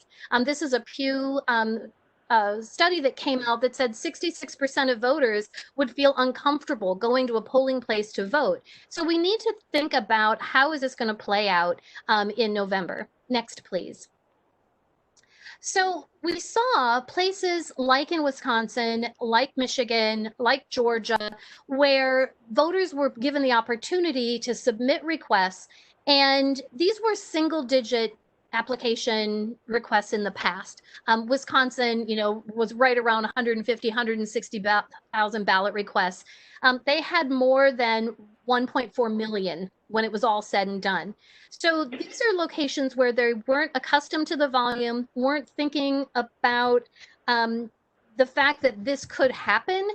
Wisconsin actually ran out of envelopes to mail out ballots early on and had to put in some emergency orders in order to get this out to the voters in time. And the question really remains for Virginia is how large will this volume be, and when will it hit the local election offices? Next, please.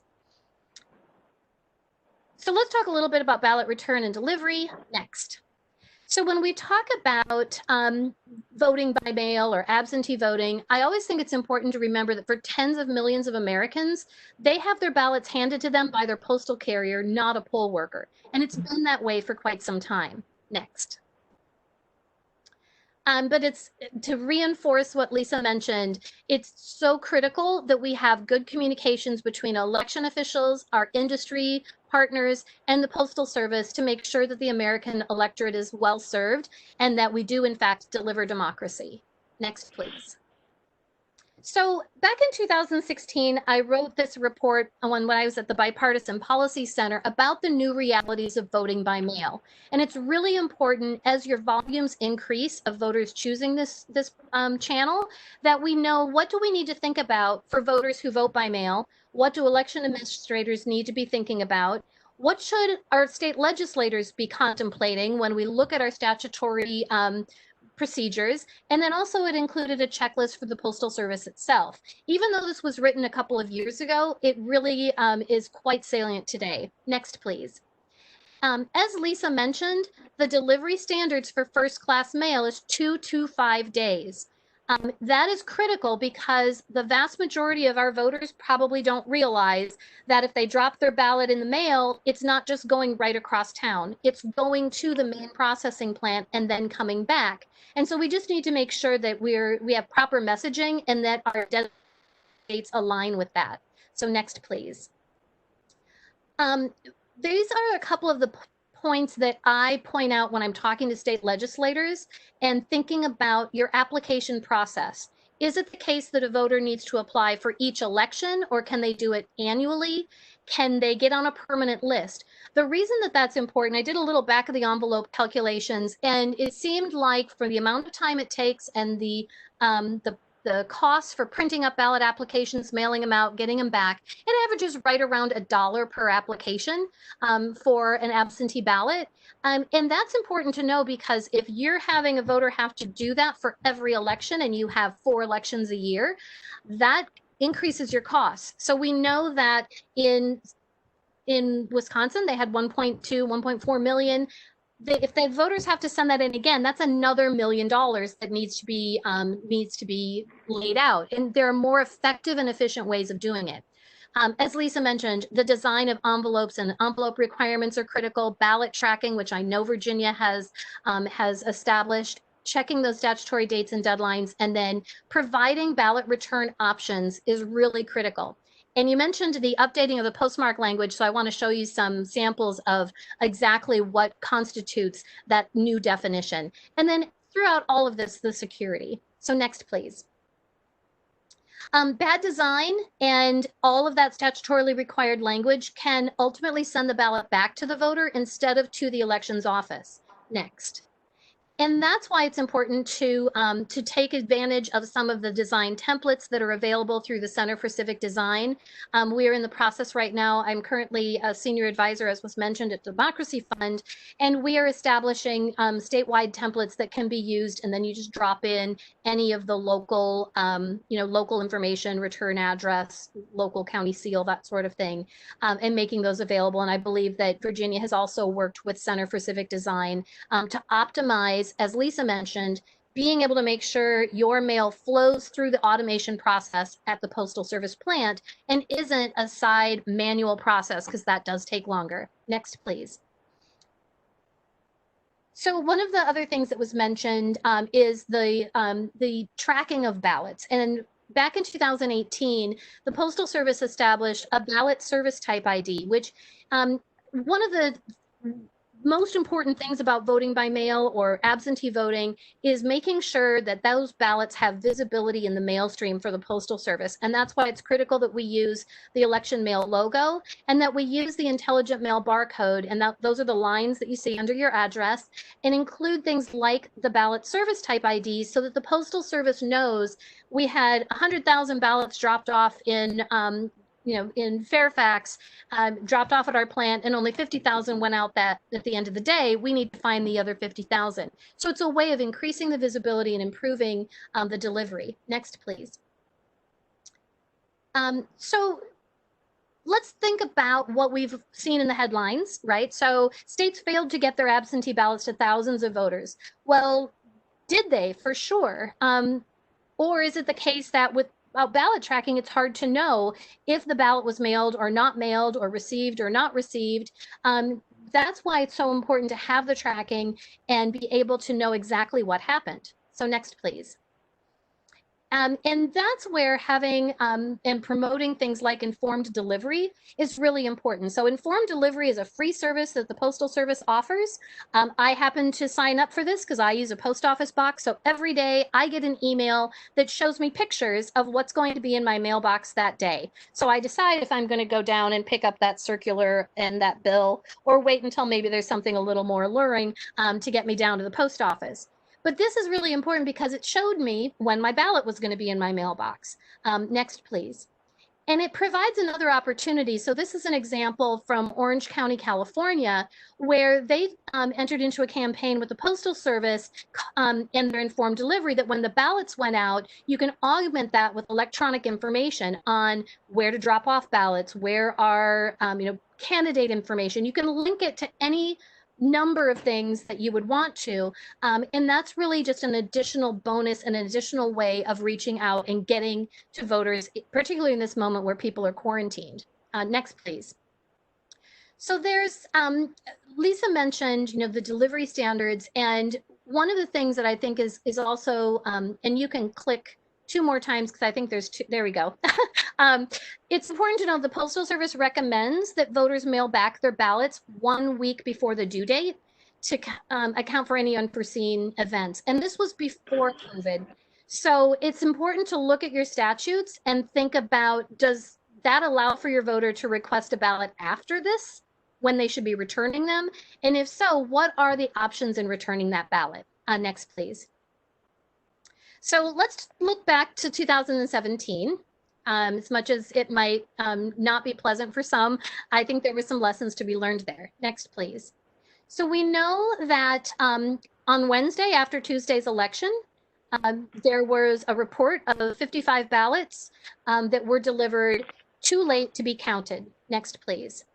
So this was in Stafford County, and this was the photograph of the 55 late ballots that were received on Wednesday. We know that these did not have the intelligent mail barcode. They didn't have the logo on them, so that when the Postal Service was going through hourly and sweeping the plants looking for ballots, these did not stand out as a ballot per se. But what happened is that we worked with the Postal Service, the state elections director at the time and myself worked with the Postal Service to kind of reverse engineer that informed delivery to locate these 55 ballots and see when were they mailed by the voter. And we were able to track down 49 of them. 46 of those ballots were mailed the day before, so on Monday, or on election day. Well, with the delivery standards of 2 to 5 days, that's really too late, especially if designs were not being followed, so that the Postal Service knew this wasn't just another random envelope, this was someone's vote. Next, please. And so this is one of the questions to think about, is when the voter puts their ballot in the mail, that's where the postmark comes into play. And that's important to know if it was mailed in time. We don't want people voting after the polls have closed, but making sure that they're able to have that bucket count. I'm a big basketball fan, or their vote be counted as well. If they do everything they think and get it off in time, that's what we're really looking for. And that's why I think it's great that Virginia has passed some of that legislation. Next, please. So other states that have done it, and here's the picture of some of the processing marks that Lisa mentioned. And this really came about first in 2016 in Ohio and then in 2018 in Washington. Those processing marks on the back of the envelope, those little orange and marks that you see sometimes, those actually contain much of the same information that your postmark contains. And so that's something that's included in legislation. Next, please. When you talk about things other than the postmark itself. So Kansas has changed their statute. Iowa has changed their statute. Others are doing it through directive from the state board or from the Secretary of State. Next, please. There's also an additional resource that's available to election officials, and that's electionmail.org. And so when there are challenges or when there are issues or concerns, election officials can put this in, and it goes directly into, both Dan Bentley gets an email as well as myself, and it goes directly into the Postal Service's election reporting resolution tracking system, so that they know and are able to get it out to the right regional managers that there has been an issue. Next, please. So it's just part of the additional, communication. often in elections, you've all probably heard this, we talk about elections being fast, cheaper, accurate, and you get to pick two, and only two. Next, please. And that's why when we talk about an increase in voting by mail, if the ballots are being processed with, a citizen board of two people manually opening up what used to be maybe hundreds of envelopes, now maybe it's thousands, if not tens of thousands of envelopes, that can take more time, please. But when you have, and I loved this from Fairfax, they have named their new 850 Denise. And so when places have the resources, they are able to process these things much more quickly and much more effectively. So this doesn't have them opening up the ballots, but this is a much faster way of processing the ballots. Next, please. And then there's also some good news on some additional policy help. So the Bipartisan Policy Center issued a report and recommendations just a couple of months ago. Next, please.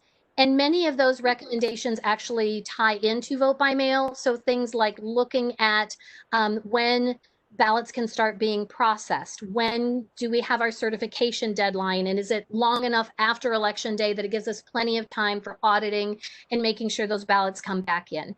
Next, please. And plus, I love that picture of her. She did not look very thrilled with opening up all those envelopes. So the last piece I wanted to mention comes to the discussion around what people often refer to as ballot curing, when you have signature verification and various ways of authenticating the voter. I often talk about ballot curing as a security measure because I think it's that as much as it is a good customer service. So I will say in my time in Maricopa County, we had about 2 million registered voters, about 1.6 or so million were on a permanent early voting list. And I called voters when there wasn't a signature or it was a bad signature. And I never had that voter tell me, well, I didn't vote or that wasn't me. I had them say, my arm was in a cast, I recently suffered a stroke. One of my favorite ones was the person said they were signing it on the dashboard of their car while they were driving down the highway. But if you don't reach out to those voters when it seems like there might be something amiss, there's no way to know if in fact it was, purely innocent or if there was some sort of malfeasance. Next, please. So I want to thank you all for everything that you do for your voters in Virginia. And then also say that I'm happy to take any questions. I think there's one more slide that has all of my contact information.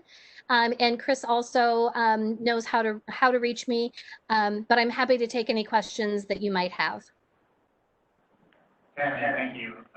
That was a great presentation and really hit all the marks, and I appreciate it. I wanted to point out a lot of those, a lot of things that she brought up are things that we're addressing and working on within the confines of the law that we have. As you know, as I spoke up earlier, we are transitioning to a permanent absentee list, but as it stands, as of Wednesday of last week, you can request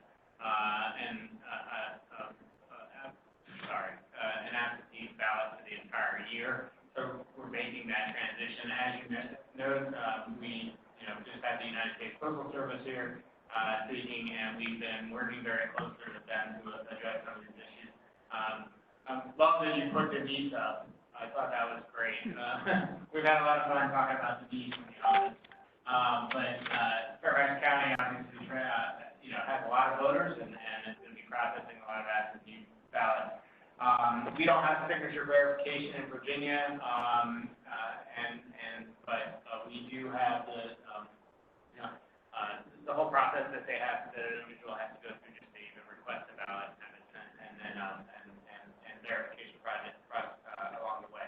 And we have worked with Center for Civic Design, as she pointed out, and localities have the option of utilizing some of those materials that they provided. So a lot of good things are going on, but we have a long way to go in Virginia, to see some of the successes that these vote by mail states have had. But really appreciate your time, Tammy. What we didn't talk about was Tammy's impeccable taste in music, but we'll leave that for another time. I believe the Vice Chair has a question. Just real quickly, she has access to a lot of data. I'm curious about how many states send out absentee ballots and prepay the postage. Tammy, did you hear that question? I'm not sure if you know that off the top of your head, but how many states? Is it very prevalent, or is nobody doing it, or where? Right, it's somewhat prevalent. I know, so the question was how many states send out, so if you're talking about purely vote by mail, how many of them provide return postage? I know off the top of my head that Colorado does not, but Colorado has 400 drop boxes throughout the state, so that once an individual gets the ballot, they can drop it. Personal experience, I was in Denver for meetings and met a friend for dinner, and on the way, I met him like between his office and the restaurant, and he said, hold on, I'm going to go drop off my ballot. They were having a mayoral election, and I just thought that was really cool. But Tammy, do you know off the top of your head? It is actually becoming more and more prevalent. So there are a lot of large jurisdictions. The jurisdiction I was in, Maricopa County, we used to, and that's funny because I was actually just pulling up NCSL as well to get the exact number. We used to prepay, just at the local level.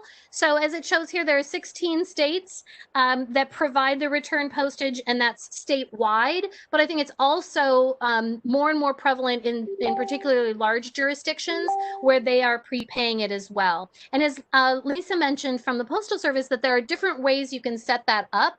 And many states are doing it now and setting it up with something that's called a QBRM, which is business reply mail, but it goes through the automation process a little bit more quickly, so it doesn't delay the mail coming back to you. And also, you only pay for those that come back through the mail.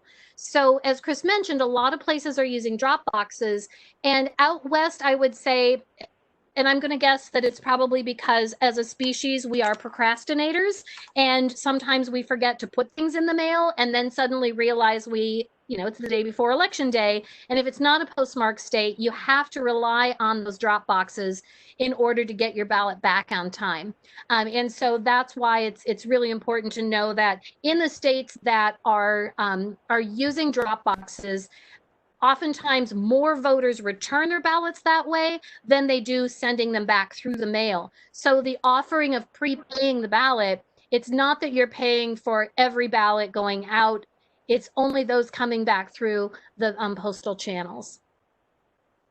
I can testify that I voted absentee last week for the Arlington special election that's being held today. And one of the things I observed was that Arlington County provides return paid envelopes. I ended up utilizing Arlington's Dropbox at one of the community centers. But there was a bill during the past session of the General Assembly that would have required return postage. The patron of the bill, Delegate Krizak from Fairfax County, said that one of the reasons for it is that people younger than you and me and the other people in the room here don't know what a postage stamp is. And so I think that utilizing either return mail or drop boxes is going to be important to increase the rate of return. Yeah, and I think particularly in this COVID moment that with people being, more isolated and not going out as much, they may not know that oftentimes a grocery store is a place where you can get stamps as opposed to having to go directly to the post office, or that you can order them online at USPS.gov, those sorts of things. So those are the kind of, voter education moments, particularly as you mentioned with younger voters, that they may not have that understanding. And so making sure that that's not something that's precluding them from participation is really important.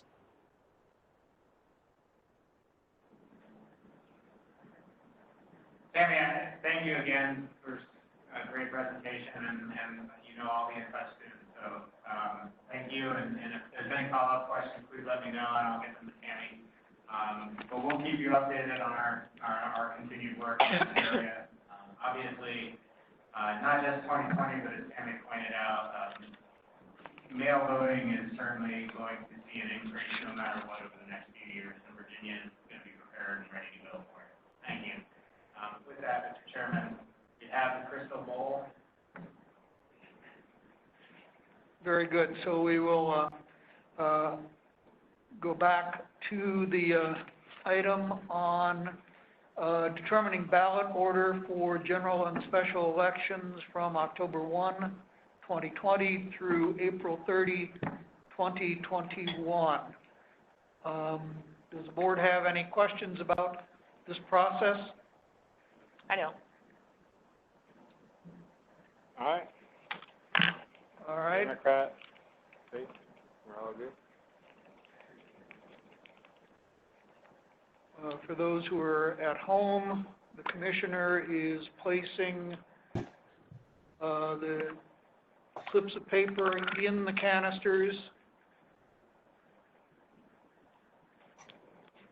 If my glasses weren't so fogged up, I could verify that.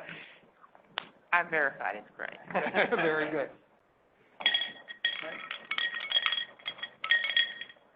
Okay, and I'll ask the secretary to draw first and the vice chair to draw second.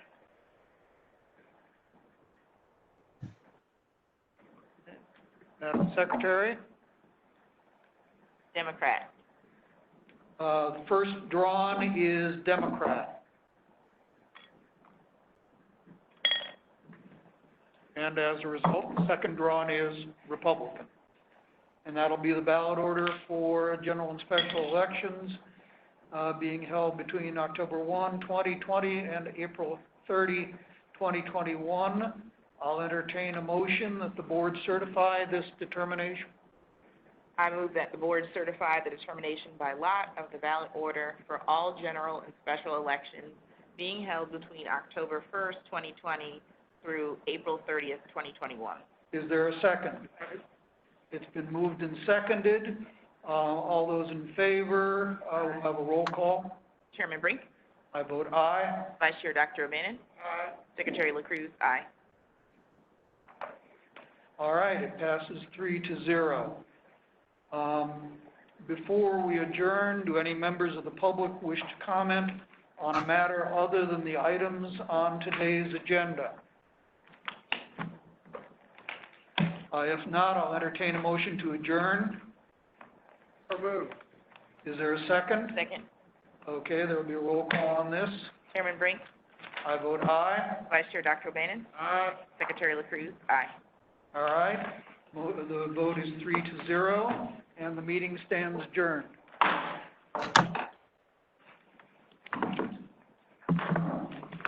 we will all be tested next week. Wow.